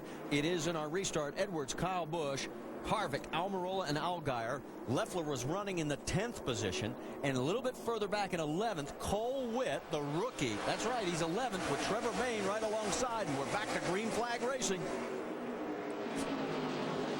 see that Red Bull car back there making a move to the inside. Trying to get under Stephen Wallace. The 19-year-old, very impressive. He looks like he's been racing in this series quite a while. Also impressive. There you see him right behind. There you have the two rookies battling it out for Rookie of the Year. There's Brian Scott in the 09. Stenhouse right alongside. Carl Edwards opens up about a 3-car length lead over Kyle Busch. Kevin Harvick's now third. Allgaier has gotten past Almirola. He's into fourth. And Logano rounds out your top 6. A little bit further back there, you see Brad Keselowski side by side with Reed Sorensen. Oh, Brad's strategy worked out. He got himself a lot better track position after he took those 2 tires. This right here, Kevin Harvick getting on pit road, gaining a spot. This is going to really pay off for him. He's got a good car, and he's had to fight this losing track position on pit road, and now he's able to take some track position, see what he can do with it. Justin Allgaier in that same boat, losing spots on pit road.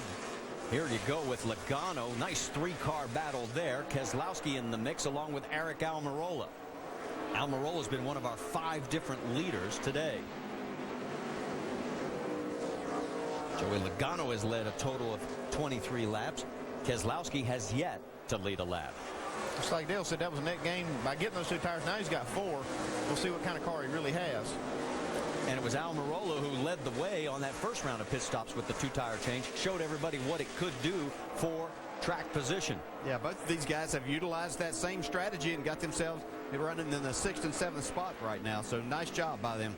Paul Menard just looking for an opportunity to get past both of them. Can't get an opening. Keselowski trying to make the pass. Finally does clear. So Brad now up to 6th position. And you see just behind there, Steve Wallace made a pass on Reed Sorensen. Go into the 9th spot now. All right, we mentioned the fact Jason Leffler was in the top 10 when he had a problem. Vince, let's talk to him. What happened? Well, we talked before the race about the optimism for Jason Leffler. They've been very happy with their car throughout the course of the weekend, but obviously you're out of the car now, and that's not good news. What happened? I don't know, something bottom end of the motor is locked oil pump up. Same thing happened in California. It's a shame. Guys in the Greg Cups car have been working really hard. We've had a lot of DNFs this year, but hasn't been lack of work, you know. So we're trying to get 7th in points. We're really close. And this DNF's going to kill any chance of that, so we'll probably try to hang on for 8th. But we'll go to Homestead next week and start a new season next year with Turner Motorsports. Pretty excited about that. Been a tough go for Jason Leffler this season, Marty. Yeah, a total of 10 DNFs for the year, and 4 of them have been engine-related, so it has been a very long season. 1 race to go for the 38.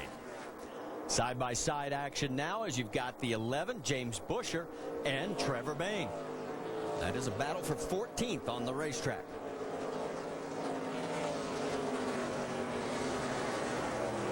Buescher takes over the spot. Trevor Bayne, boy, last week in his Cup debut, he was spectacular. Finished 17th at Texas. And when you look at Sprint Cup debuts, it's even more impressive. Battle for 3rd, Justin Allgaier, Kevin Harvick.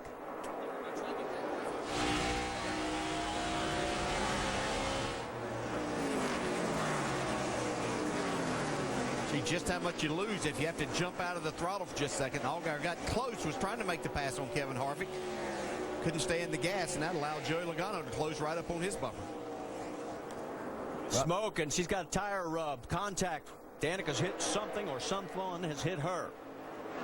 Like the same thing that happened to Truex. 10-4. She is 1 lap down right now, running in 25th position. She is not in the lucky dog spot. Let's go back and show you, see if we can see exactly what happened.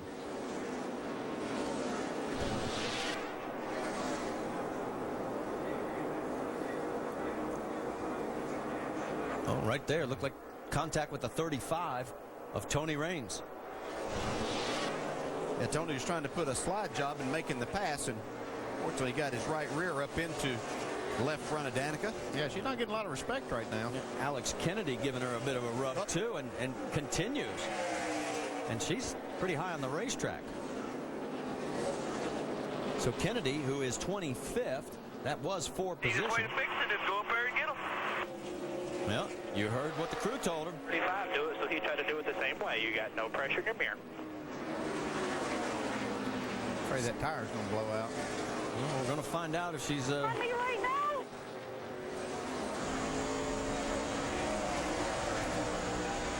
All right, well, all this continues. I have a target on me right now. As you can tell, she's getting a little excited on the radio. The pitch has gone up so high, I'm having a hard time understanding what she said. Look at She had a target on her. There you go. What you do? That delivered the message. Well, she said when it happened with Busher that if the appropriate need be, she would do it. Well, she's just not been getting a lot of respect on the track, and now it's kind of affecting her race. All day. Well, he deserved it. he deserved it. Yeah, he did. Well, let's go back, show you again. See, she gets a nice run here right before the dog. Yeah, that's what you do. Yeah, to be fair, that's not the car that actually caused the damage on her fender, but he tried to take advantage of her. He did, yeah, he did use her up as he tried to go by, as he saw what was happening before. Let's get more on Danica. Jamie, what are you hearing? Well, after she had a little retaliation, the entire crew all applauded and kind of pumped their fists in the air, and that's when you heard TJ Majors, her spotter, say that's about the coolest thing I've seen. They want her to get tough. She doesn't want to, they don't want to see her letting people run her down. But you guys made an interesting observation. She's running high. Her car has been so tight all day, she hasn't been able to get down to the bottom, so that's caused some problems for this 7 car.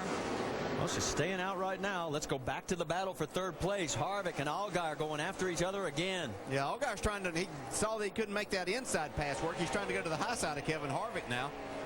He does definitely have a faster car, but that doesn't always mean you're going to make the pass here, Phoenix. Twice today he's lost spots due to action on pit road, and he does clear Kevin Harvick. So it wasn't easy. No. Well, Harvick's never made it easy. No, but he's, here Allgaier has passed Kevin Harvick and Kyle Busch, so tells you he's got a good car. So it's Edwards, Kyle, Allgaier, Harvick, Logano. That's your top 5. And as we head for break, we've knocked down 136 of the 200 laps, and boy, Carl has lit 90 of them. He's looking good.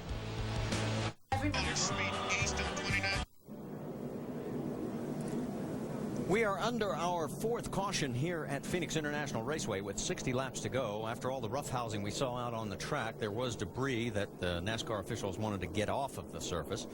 And it will be a lucky dog pass for the 15 of Michael Annett. He will get back on the lead lap as a result. He'll be 22nd car on the lead lap. And surprisingly to some of us, the leaders did not pit. Well, they're limited on how many sets of tires they can use today. And you see right there, Kevin Harvick just misses the commitment cone. He had to swerve just to come out on the track. He wanted to pit, but everybody else stayed out. It was 22 laps ago that everybody did stop, so that's the one factor that's in the mix. As you mentioned, the limit on tires as well. The race leader is Carl Edwards. Kyle Busch right there in 2nd spot. Allgaier, Harvick, and Logano round out the top 5. Let's check in with Dr. Jerry Punch. Yeah, you guys are right on with regard to why the leaders did not come down pit road now, because everyone down here where I am, Justin Allgaier, Kyle Busch, they have one set of tires left. Remember what happened in the spring where Kyle Busch pitted with just 11 laps to go, put on 4 tires, and drove around everybody from 10th spot back to the lead with within 3 laps and won the race. So fresh tires, very, very important late. Jamie. And Danica Patrick, you saw the damage that she sustained out on the racetrack, just pulling the fenders out. 4 tires here. Car seems to be all right. You see him tugging there on the right front. Other than that, the car seems to be pretty good. They are going to make a track bar adjustment to free her up. She's been too tight. She hasn't been able to run down low to get faster. She's been losing some time. See him knocking it out there. It is taking a little bit more time than expected for Danica Patrick. Another one of her wild rides here, and you see him catch the hammer in the air as he continues to knock out that right front fender, so she had damage on both sides of her front end. Marty, and the 7 car continues to work, and she's down and away. And she will get out. She'll still be 1 lap down, but she gets out ahead of the pace car. Let's listen in on the radio. There's some people out here that haven't been playing fair with me today. 10-4. I saw what that 35 did. You just know how to race them when you get back to him. We'll be out here. What do you need? Yeah, I know what to do when I get by him. And we saw what she did with Alex Kennedy, who also roughed her up a bit, and she gave him a nice shove as well. So Danica learning what NASCAR racing is all about. Well, I have to agree with her. I don't think she's been done right out there either. I think, you know, well, these are the two that got together earlier. Yeah, this could get interesting because Kennedy's going to be right up behind her here. I think he might have had enough. We'll find out. As they're trying to catch up to the pack, and we're getting ready to go back to green flag racing. And there they are. So let's reset it for you. We've got Carl Edwards, Kyle Busch, Justin Allgaier, Kevin Harvick, Joey Logano. That is your top 5. As we mentioned, Michael Neck got the free dog. He is the 22nd and last car on the lead lap. The pace car pulls down. Edwards has the inside line. Yeah, a little rub there between the two of them, and they hit the first line, and here we go. Think that had anything to do with last weekend's restart right at the end of the race? Maybe. Could be. Remember, Kyle felt that Carl jumped the start. A little bit further back. Something wrong with Justin Allgaier. He is slipping back and fast. He's got Joey Logano inside of him. Here goes Kyle for the lead. Left side of your screen. We'll keep an eye on Allgaier's situation as he is getting passed. And so is Carl Edwards. Yeah, I'm thinking Justin Allgaier might not have got his tires cleaned off really well there. You have to really concentrate on doing that. This is really the first time they've stayed out on tires that they had been running, so it's easy to build up, get some debris on there and not get them cleaned off. It's hard to get going. Kyle goes high. Here comes Carl. He's looking to get the lead back. They're side by side down the backstretch. Into 3. Harvick's got the best view of this in the house right now. Keselowski's moved up to the 4th spot. Logano is 5th. Boy, Carl Edwards just has such a good car today. So Carl gets back out in front. We've had a total of 7 lead changes today amongst 5 different drivers.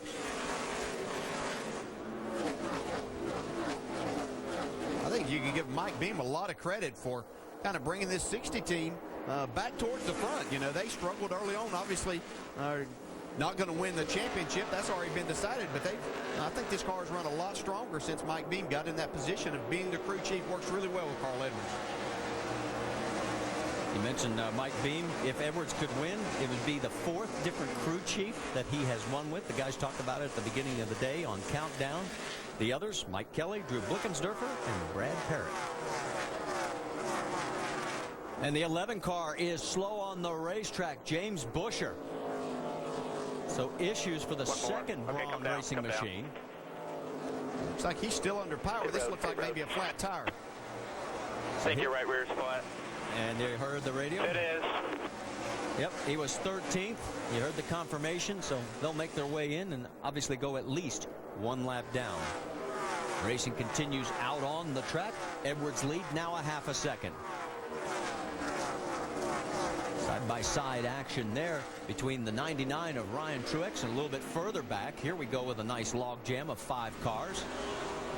On board with Danica Patrick. That's Michael McDowell.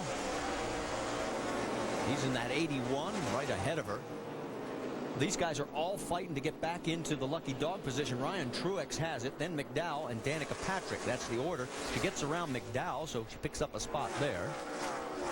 Yeah, and these are cars that she's literally passed and outrun most of the day. Unfortunately, when she was getting bounced around back before the last caution, she lost some of that track position. Well, we've got about 50 laps to go here at Phoenix. Our coverage presented by Dodge, and Carl is still out front. Let's get caught up on what's happened so far with the 5-hour Energy Rapid Recap. It's been a, well, sort of bull your way to the front day for our 2010 champion, Brad Keselowski, and a 2-tire stop didn't hurt matters any. And right now he is running in the 4th position as far as back as 20th at one point. Kyle Busch has been side by side more times today than we can even count. He has led a total of just 10 laps. He's one of our 5 different leaders, but he's been putting on his usual show.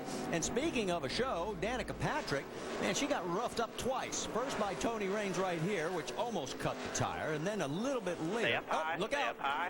One more car. Danica has just hit the wall, so we'll break out of the recap. You'll be fine. Just fill it out. She's hit pretty hard. You can see the track bar's bent. You can see the left rear tire hanging out. Yeah. She's got real problems here. Yeah, this she's going to have to pit. Not good for Danica now. No, she's got to get to pit road here. On the right side of your screen, that's Kyle Busch under attack from Kevin Harvick. We mentioned he was side-by-side all afternoon, and he is again. Yeah, nice pass there by Kevin Harvick, sliding up in front of Kyle Busch, take that second spot away. Yeah, come on down pit road. Yeah, they've gotten the word from the spotters and what they've been able to see on the screen themselves, and they're going to bring Danica down. So another tough day for Danica, although we didn't get to show you, in case you weren't with us, she did retaliate. In fact, as she comes down, let's finish the rapid recap. As she was roughed up first by Tony Raines and then Alex Kennedy. It was like I was hooked. And let's go back and show you. This is... She was passing good cars. She'd been really racing hard with these guys. She gets loose up underneath Michael Annette. Yeah. And then, whoa, man, she did pound that wall. She was running 23rd at the time of that contact. Kyle Busch going to lose another spot here. Yeah, Kyle is under attack from the 22 of Brad Keselowski. And here comes Joey Logano as well. 4 cars in a row. That is all for position. All the way back through Allgaier in 6th. Kyle having an off day. Well, and he's been up front a couple of times, but he's not running well. Doc, what's going on with Kyle Busch's car? He just said, guys, get ready. Might have a right front. Might have a right front. They're watching the crew here getting ready at the wall as Kyle slides high. And Logano goes under him. Kyle thinks he's got a vibration. May have a right front tire going down. He's got his hands full, Doc, right there coming out of 4. You can see him hacksawing on the wheel. Yeah, this car looks like it's really rolled over and not turning in the center of the corner, so that right front tire may be losing some air and going flat.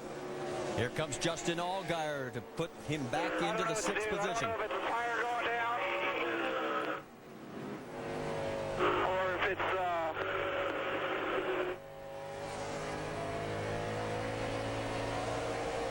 Well, if you pit under green, you know you're going to lose a lap, but we've seen him come back from a lap down before.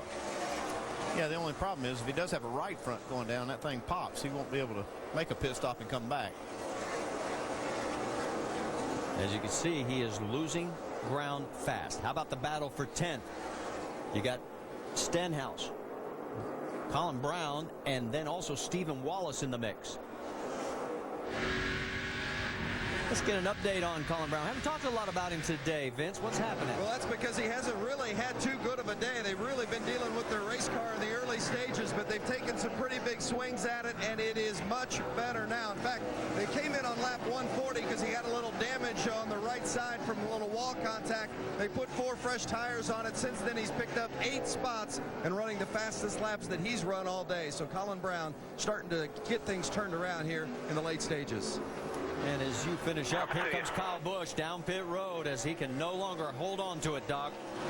Yeah, he just asked Jason, said, should I ride it out or do you want me to bring it in? I know it's going down. He said, bring it in now. Right side tires. They had 1 set left. They're going to put the right sides on now under green as Kyle brings it in and stops. Tear off on the windshield, right front. It looks low as it comes off. The spotter said it looked low to him. Down and away, Kyle. Right side tires, guys. And remember what's at stake here. Owner points. The owner championship. He had an 81-point lead over Brad Keselowski and the 22 and the Roger Penske crew. And right now, it's down to 21 markers, depending on what happens the rest of this race. Yeah, but Kyle Busch made a good decision right there. That tire wasn't all the way flat, but it was low, as you could tell. So he made a good decision to get it down pit road before he caused a big problem. Our race leader, Carl Edwards, 2.4 seconds. Here comes Kyle back out onto the track, and he is in 21st position. We mentioned the owner points, and that's where they shake out right now. But Kyle is in the lucky dog spot. He got out before Ryan Truex. Now, the last finish outside the top 10 for Kyle in the Nationwide Series, 34th back at Talladega. There's your top 5 right now. Boy, Carl Edwards has had a race car. He's led 118 laps, but behind him, there's been a heck of a lot of action going on. NASCAR Nationwide Series at Phoenix is presented by Dodge. Visit Dodge.com or your local dealer today. And in part by Nationwide Insurance. Enter this code at CodeSpotter.com for your chance to win a Roush Ford Mustang. 29 laps to to go here at Phoenix International Raceway in the second to last race of the NASCAR Nationwide Series season. Don't forget tonight, ESPN bringing you an SEC showdown. Steve Spurrier going back to the swamp with his number 23 Gamecocks to take on Urban Meyer's Florida Gators for the SEC East title. It's college football primetime presented by Hampton Hotels on ESPN, 7:15 Eastern. Also available online and on your phone. ESPN.com has more information. Doubt we're done with the drama here because this race has had green-white checker finishes 7 times just in the period of time. The green-white checker's been a tool in NASCAR racing. The big three we talked about at the top of the show: Carl Edwards, Kevin Harvick, Kyle Busch. They're running first, second, and back in 21st. Some other guys that are having good solid runs here. How about that yellow 32 car, Big Brad? Tell you what, he's been good all day. I talked to Reed before the race, and he said they stumbled on some stuff in the last couple of weeks. It's going to make this car really good. He's stayed in that top 10 basically all day long since the start of the race, and I think he's a threat, guys. He could be there at the end. Yeah, and I'm going to tell you, well, I think there's going to be a caution. I just can't believe this race is going to go caution-free. And you look at whatever Carl Edwards has found, it seems to have helped the other Fords. The 98 of Menard, Ricky Stenhouse in the 6, Colin Brown in the 16. They've all started to move up all inside the top 10 now. Whatever that 60's done, probably with tire pressure, he's helped the other Roush Yates cars. Yeah, I totally agree with you. But one thing I've been noticing with Kevin Harvick, who's running second, he has been catching Carl Edwards just a little bit every single lap. Carl's not getting away from Kevin. If the caution comes out here and these guys get their last set of tires on, man, this could be one great race because Harvick, he's got his car now working good at the later stages of this race. Yeah, he does. But what's always the big if for that 33 car? If that caution comes out? Those pit stops every single time. You're right, Alan. I mean, that is a big problem. But now this guy right here, the 18 car, Kyle Busch, he is out of tires. So what do they do, Ray? What's the strategy here for the 18 to get this guy back in the hunt? Well, if it does have a caution, the only thing he can do is come in and put his left sides on. He's got no more right sides left. He can at least come in and put those left sides on and see what happens. But it's going to be awfully hard to run up through the field with used right side tires against new left sides when everybody else has got 4. So basically put the best of what's left on the car and try to hope for a little bit of grip and get the car handled a little bit better. But he's the guy that's in trouble right now. A lap down. Been fast all day long, but got himself in trouble now. They gluing up some older tires down there, Doc?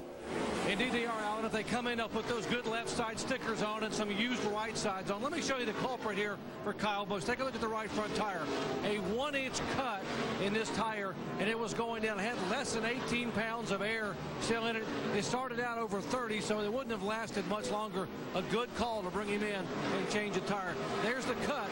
It was going down very, very rapidly, guys. Hey, look at that tire rock. You can still see the new mark in the center of the tire, so these tires are wearing pretty good, but the hotter they get, the slicker they get, and you start losing a lot of grip. But I was amazed to see after that many laps, Ray, that new mark around the center was still in that tire.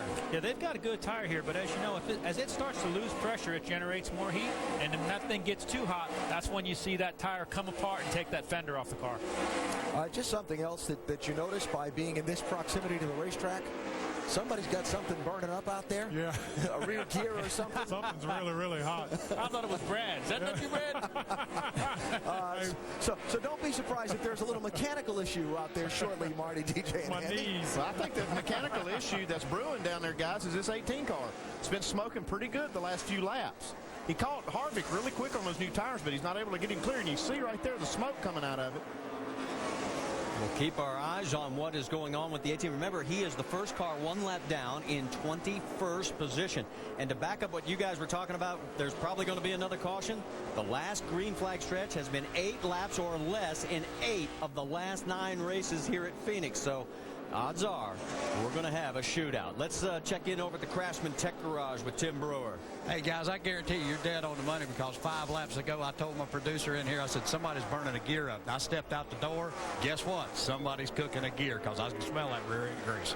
Yeah, I think it's that 18 car, Tim. It's had some smoke kind of in it, every now and then. It's not been constant, but you can see it every now and then coming out of the middle of that car. So that's probably the one that's burning the gear up.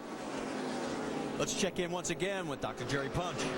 Now, Andy, you know how this works. You got a car that's smoking on the racetrack. There's Jason Ratcliffe on the right side of your screen. The NASCAR official went up to Jason and said, we are seeing smoke. We may need to bring him in. What is it?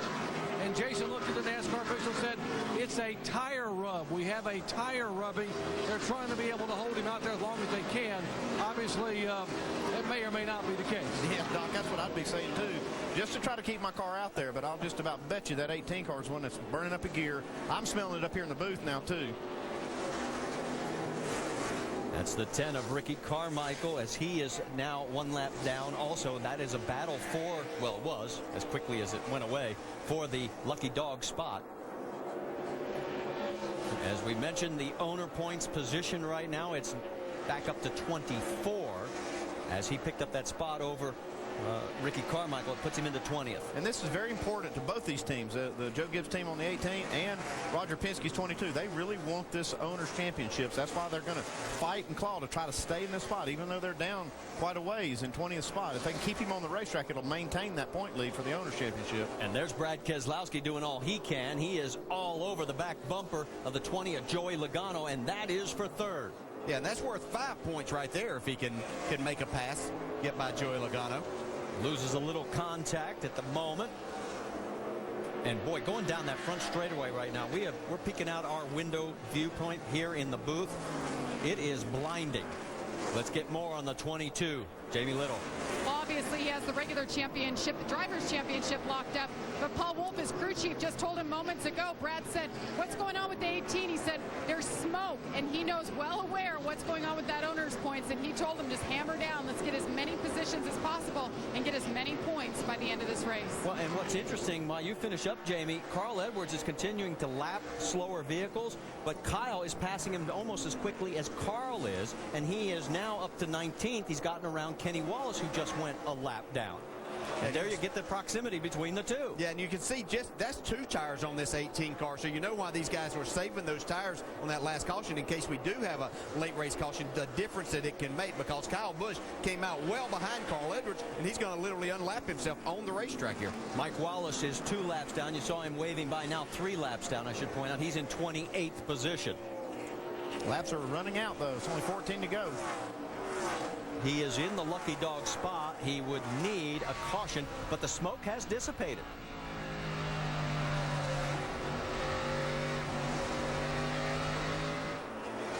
The view from high above. Normally we'd be talking about those guys for first and second. Go back a little bit further, though, as this is a battle for 11th position as Brian Scott and Paul Menard are going after each other. And Brian Scott is in that 11th spot. He's trying to track down Ricky Stenhouse Jr., who's about 3 spots ahead of him, running in the 8th position.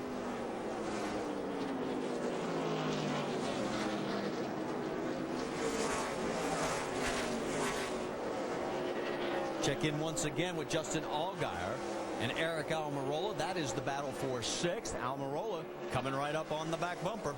Whoa, and he hacksaws the wheel coming out of 4. Yeah, it looked like he got really tight there, and I think that we've heard Justin Allgaier most of the day on these longer runs that his car's gotten really tight in the center of the corner and hurting him as he loses a couple of spots.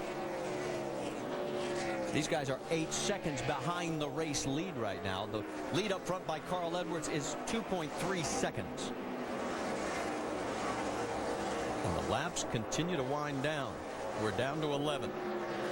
There's Reed Sorensen. He is running in 5th place. Vince, what are you hearing? You know, Brad Daugherty was talking a little bit earlier about the fact that Reed was very optimistic before the race, but I got to tell you, they've taken some big swings at this car today, trying to get Reed Sorensen some more grip, front end and rear end. He said he's just been skating around throughout the course of the day, but the good news is he has handled it. He started 14th. He's up to 5th now. This guy's been a real blessing to this team. He and crew chief Trent Owens have worked very well together, and right now a good solid run for Reed Sorensen, and they've got a set of fresh sticker tires here waiting on a pit stop if it should come. 10 laps to go. We can tell you while you were finishing up, Vince, the 18 of Kyle Busch is back on the lead lap. He did it by himself. He has gotten around Carl Edwards. Here comes the battle with Justin Allgaier and Eric Almirola. That's for 6th. Next time by, now 9 laps to go here at the 1 mile Phoenix International Raceway. Side by side, Almirola trying to push his way past. You see right here, Justin Allgaier is just having a hard time getting back to the throttle. Even though he's able to hold Almirola off for this corner. Almirola, one of our 5 different leaders today. He led a total of 8 laps The man who's led the most is still up front, Carl Edwards. Brad Keselowski, we can tell you, is running in the top 5 right now. Remember, he's got that streak going. He can tie Kyle Busch at 25 if he maintains that spot today. Here comes Almirola again. They go side by side down through the corner. And boy, Justin doing all he can to hold on. Whoa. Oh, man, that was close. Oh. I like it when you guys get excited like that. Been in that position, know what that feels like, does. Almirola did a nice job of gathering it up and still staying beside. No, here we go. They hook up, and can Justin kick it off the wall? Okay, he gathers it back up. That was a little bit rude. Now the 10 car, Ricky Carmichael, that went by, he is a lap down, so don't worry about that. That's not for position. That was easy for me to say. Let's go back and show you another look. We saw the last corner that he got a little bit loose and use all the tires and resources you have there. So bounced off. At least Justin Allgaier didn't wreck there because he has had a good solid day. Allgaier still has enough breathing room ahead of Ricky Stenhouse Jr. who's behind him in 8th. There you see him there. So he was able to recover to hold on to the spot. Yeah, both these, Ricky Stenhouse and Colin Brown, both had really solid runs here today. Stenhouse running in 8th. Brian Scott, his main competition for Rookie of the Year, is 11th. Look out, the teammates. Well, we talked about the sun. Did he misjudge it? No. No. Okay. Just a little aggressive right there. He's just wanting this spot. I wish he'd be more definitive. Colin side by side. You're trying to give him a break, weren't you, Marty? Remember, his future is in doubt. He's one of those guys you were talking about early in the broadcast. He's racing for a job. Well, that's what these owners are looking at right now. These guys that can go out here. This is the type situation. They're on older tires. How do they handle these type situations? Colin Brown did a nice job. Just 4 laps remaining. Carl Edwards out in front. He has led Clear, 3 to go. the most laps 21 times in his career. He has gone on to win 13 of those races. He has now got a 4.5-second lead over Kevin Harvick, who now has finished 2nd the last 2 races here, and it could be 3. Yeah, and how about Kevin Harvick and his organization? You know, he's going to finish 2nd. His truck won the race last night with Clint Boyer, so he's put together quite an operation over there. Yeah, he's been really trying to get his cars where they would outrun the Gibbs cars. Yeah. Well, he's done it today, but now Carl Edwards outran him. And as far as those owner points, as we continue back through the field, Kyle Busch has moved into 16th position. There is Harvick, as he is 4.8 seconds behind. As Kyle keeps picking up spots, the owner point gap is back to 41. It was 81 when the day started. Yes, they can thank Kyle Busch for going out there, not giving up, and gaining at least 20 points in this owner's battle. White flag is in the air. There is Carl Edwards. He's got 1 more mile to go for his 29th career win. If he finishes it off, it'll be the 4th time he has won back-to-back, and it'll be his 4th win of 2010. And is this a precursor of tomorrow, because he'll start on pole for the Sprint Cup race here at Phoenix International Raceway. Coming out of turn number 4. Who cares that the sun's in your eyes? There's the checkered flag, and the winner, Carl Edwards, by a 5-second margin. It's going to take a long time.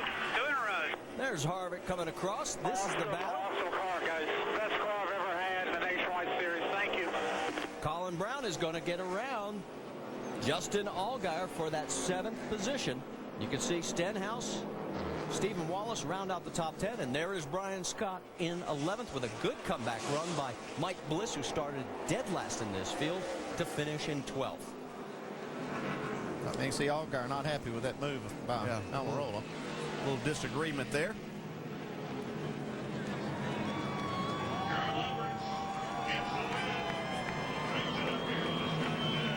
You can hear the crowd in the background as the guys make it down towards pit road. I think the car next week, 12 just drove in the side of us, killed.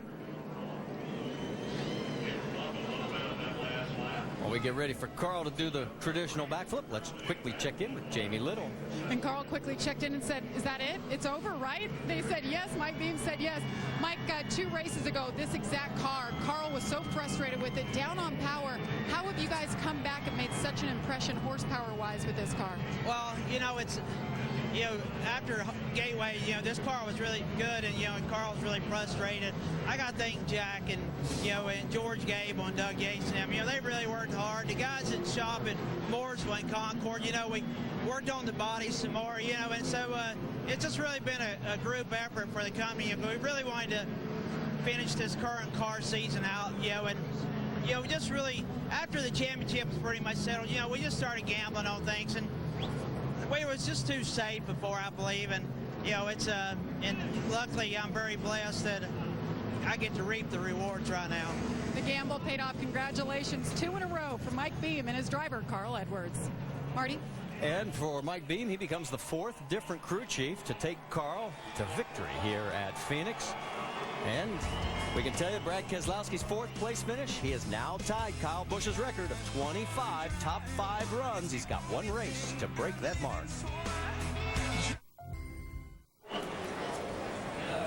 Well, an exciting day here at Phoenix International Raceway as the next to last race in the 2010 season is in the history books. Carl Edwards has now won back-to-back for the 4th time in his career. And well, this is the post-race discussion between Eric Almirola and Justin Allgaier, and we show you exactly why they're having this discussion one more time. Well, they were battling hard on the racetrack, and then this is after the race. This is after the race. Justin Allgaier went up to show his displeasure with the way that Almirola made the pass on him. Wrong with that, man. We'll work on getting the homestead. Just, I guess we need to be even freer than we think we are for the long haul. So I'd say most of those guys are probably a little way too free. Well, let's deck in now with Dave Burns. Yeah, standing by with 6th place finisher Eric Almirola, who had a great race car. Talk about the aggressive pass on the 12 there. Well, we were on old tires there, and my car was really, really loose, and we had run him down from about a straightaway back. He was fading quick, and when I got to him, he just kept racing on my door, and finally I got into one and got really, really loose, and rather than turn left and crash myself, I figured 8 tires are better than 4. I crashed myself at Kansas when he got on my outside, and I wasn't going to do it again. You started the day with a race car that Pops didn't know if you had much to work with. That 2-tire stop put you in contention. Yeah, it did. That was a great call by Pops and everybody on this GT Vodka Chevrolet. We had a good car today. Right from the get-go, it took off and was fast. We could run fast lap times on older tires. On new tires, we were just way too loose to get going, and that really hurt us. We couldn't take off and go fast enough at the beginning, and then we'd even out, and then we'd run faster than the leaders. But all in all, a great day for our GT Vodka Chevrolet. Proud of my guys, and man, I can't wait to get ready for next year. And next week, too. Marty? All right, let's get down to Victory Lane where the celebration's about to begin. Jamie Little. All right, Carl Edwards, home from his 64th time this year, 2 in a row. Kind of like the Carl of old in your championship season, Carl, 2008.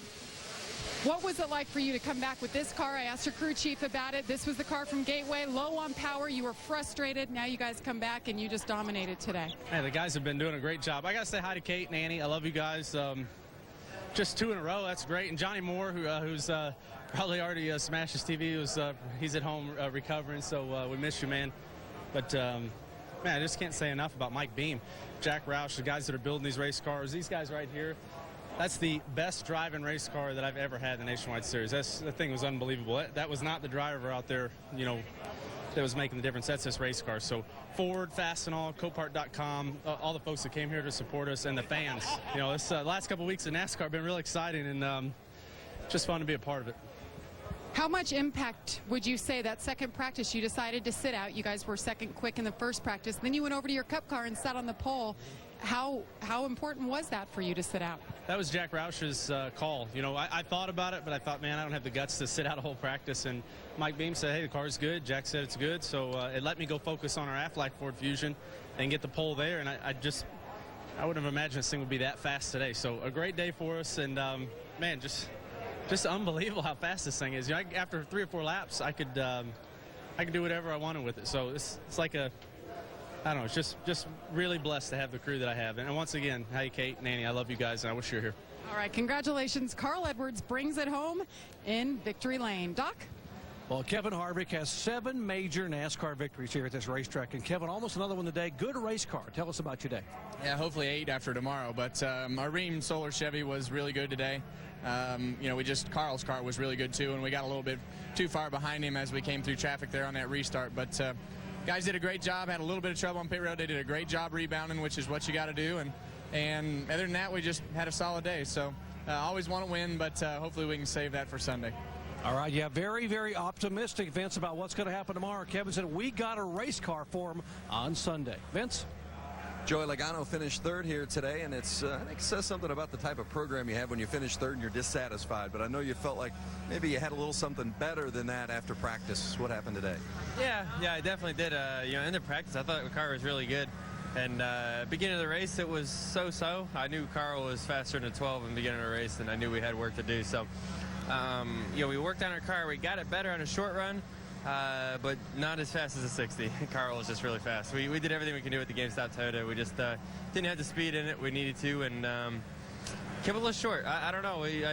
I go into this place as one of my favorite racetracks, and kind of expected to be up there with a shot to win at it, and we were close. We just needed a little bit more speed. The last 15 laps were as fast as he was. We were way back. So, I mean, oh well. I mean, you know, we got the pole today. I thought we were going to have a shot at winning it, but it came up a little bit short. So we'll go to Homestead and, you know, try to get one more win there. Joey Logano, 3rd today. Dave? Vince, a minute ago we heard from Eric Almirola, and he was talking about how Allgaier was coming so quickly back toward him. Justin, talk to us about where the handling went on the car and then what happened with the contact with Eric. Well, first of all, these Verizon Dodge guys do a great job every week, and this week was no different. They gave me a great race car. Obviously, we qualified 3rd. You know, unfortunately, we just, about 50 laps into that last run there, we just, the handling kind of fell off and the car got pretty tight. And, you know, I was just trying to hold my own. And unfortunately, you know, he got to us and you know, I knew that. And, you know, we were able to kind of maintain there, and we were on the outside. And I felt like it was going to be a clean race. And unfortunately, you know, we went down into one, and he just kind of drove straight, you know. And he come down afterwards, and he said that I was chopping him off. But, you know, we had the same issue at Charlotte. He got up underneath of me and spun out and did the same thing here. And I don't race that way, and I think that's the part that's unfortunate. But nothing that my guys did anything wrong, and I hate it because we tore up a race car when we shouldn't have. But, you know, I made a mistake. I should have just taken a little bit of a breather there at the end. And I pulled up there to show my displeasure and got on the brakes pretty hard to slow down. And when I did, it kind of turned the car sideways. And I probably brushed him a little bit. And then he came back and slammed into us. So it's a shame because we're parked pretty close to each other in the garage. And I know we're going to be racing hard against each other all year next year. So we're going to go give it 110% when we go to Homestead next week. And, you know, thank Nationwide for all they do for this series and the fans, everybody. I mean, it's I had a blast out there today all the way until the end, and hopefully the fans enjoy the race. Marty, he brings a banged-up race car home 8th. All right, and as we get ready to head for commercial break, of course, our race winner, Carl Edwards, by a full 5 seconds over Kevin Harvick. He led 3 times for 153 laps, including the final 56. And tomorrow, he'll try to be the 3rd to pull off the weekend sweep. Jeff Burton, Kevin Harvick have done it before. Smile, time for the pictures with the trophy for Carl Edwards today. He hopes he can do that tomorrow after the Cobalt Tools 500, the second to last race in the chase. And what a chase it's been. 3 Eastern ESPN. We start with NASCAR Countdown at 2 Eastern tomorrow.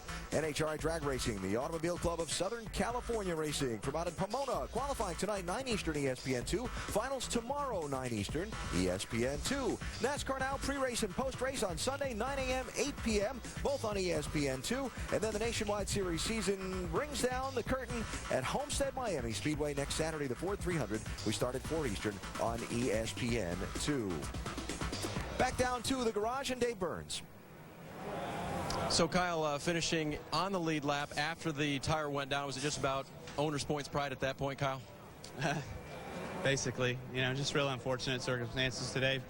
For the Nouse Energy Drink Camry, it was a great race car, definitely a top 2 car. Not sure what happened besides the right front going down. You know, not sure if I run over something or what, but just hate it. You know, we had a good car that should have run right up front there and, you know, got us a lot of points today, but we didn't. So I don't know where we are, but we go to Homestead and try to win, and if we come up short, we come up short. Try to hold off that 22 again next week. And the 22 they're talking about is Brad Keselowski, who had to do a little pushing and shoving, but got a top 5 finish. And even more importantly, maybe 41 points separate you from the guy we just talked to, Kyle Busch, in the Owners' Championship. Well, you know, it's certainly doable at Miami. There's a couple instances through the year where, you know, sure would like to have some of the points back with loss. But, you know, it was kind of a rough day here at Phoenix with our Discount Tire Dodge. We rebounded, got a solid finish for 4th. You know, felt like if we could have just got a yellow and worked on it one more time, we might have had a shot at running with Carl. But this wasn't to be, but proud of our team, proud of our finish, and we'll take it, move on to Homestead. What is the approach at Homestead? You've already been crowned a champion. You'll have a big ceremony down there, but do you go all out there, or do you have to be a little bit more careful given the fact you want to give Roger that Owner's Championship? Well, I think you have to go out if you're going to have a shot at winning it. So, I mean, all out and run what you can to see if you can get in victory lane, get maximum points, and that's what we're going to try and do. It's going to be tough. You know, the mile and a halves have been where the Gibbs cars have been the fastest, and, you know, we know it's not going to be easy, but we're certainly going to give it 100% and see if we can't get another win before the year's out. A good run today. Thank you very much. And by the way, they're kidding Brad up here. He's rubbing off on his teammate. They're calling Justin now Justin Keselowski because he's pushing and shoving when the race is over. Vince? I tell you what, it could be a tough day on the drivers today. Not only did they have to deal with that sun going into turn 1, but Reed Sorensen had a good day. Had his power steering go out with, what, 10 or 11 to go. How tough was that to bring it home under those circumstances? It wasn't fun. I don't want to do it again. I'll tell you that. So, yeah, we were actually catching the 22 there pretty fast, and I went into 1, and then the car just went straight, and I couldn't turn the wheel, and it was power steering. So I had to finish the race like that. It was wasn't very fun, and it was hard to run fast laps like that. I was able to kind of maintain. Luckily, we had a big enough lead on the guys behind us, but it kind of hurt us a little bit there at the end. Other than that, the Dollar General team did great. It was a good day for us, another top 5, and we're getting close to getting a car where we can win a race here. We just didn't get up there fast enough. So all in all, though, a great day for the Dollar General guys. You've been in this sport a considerable amount of time. Put in perspective what you and Trent Owens have been able to do with this 32 team and the chemistry that you guys have had and the strong results, a career high in top 10s this season. Yeah, it's been great. You know, the team has done really well this year. We've done good as a group, and Trent's done a great job with the car, and we seem to get the best finish that we can every time, no matter what. So it's like today, we had to fight pretty hard to get where we were, and the car wasn't perfect, but we fought hard and got up there and got a top 5. So we got one more chance to get us a win before the season's over at Homestead, and we're going to try hard to do that. Reed Sorensen got up on the wheel today. AB, 5th place.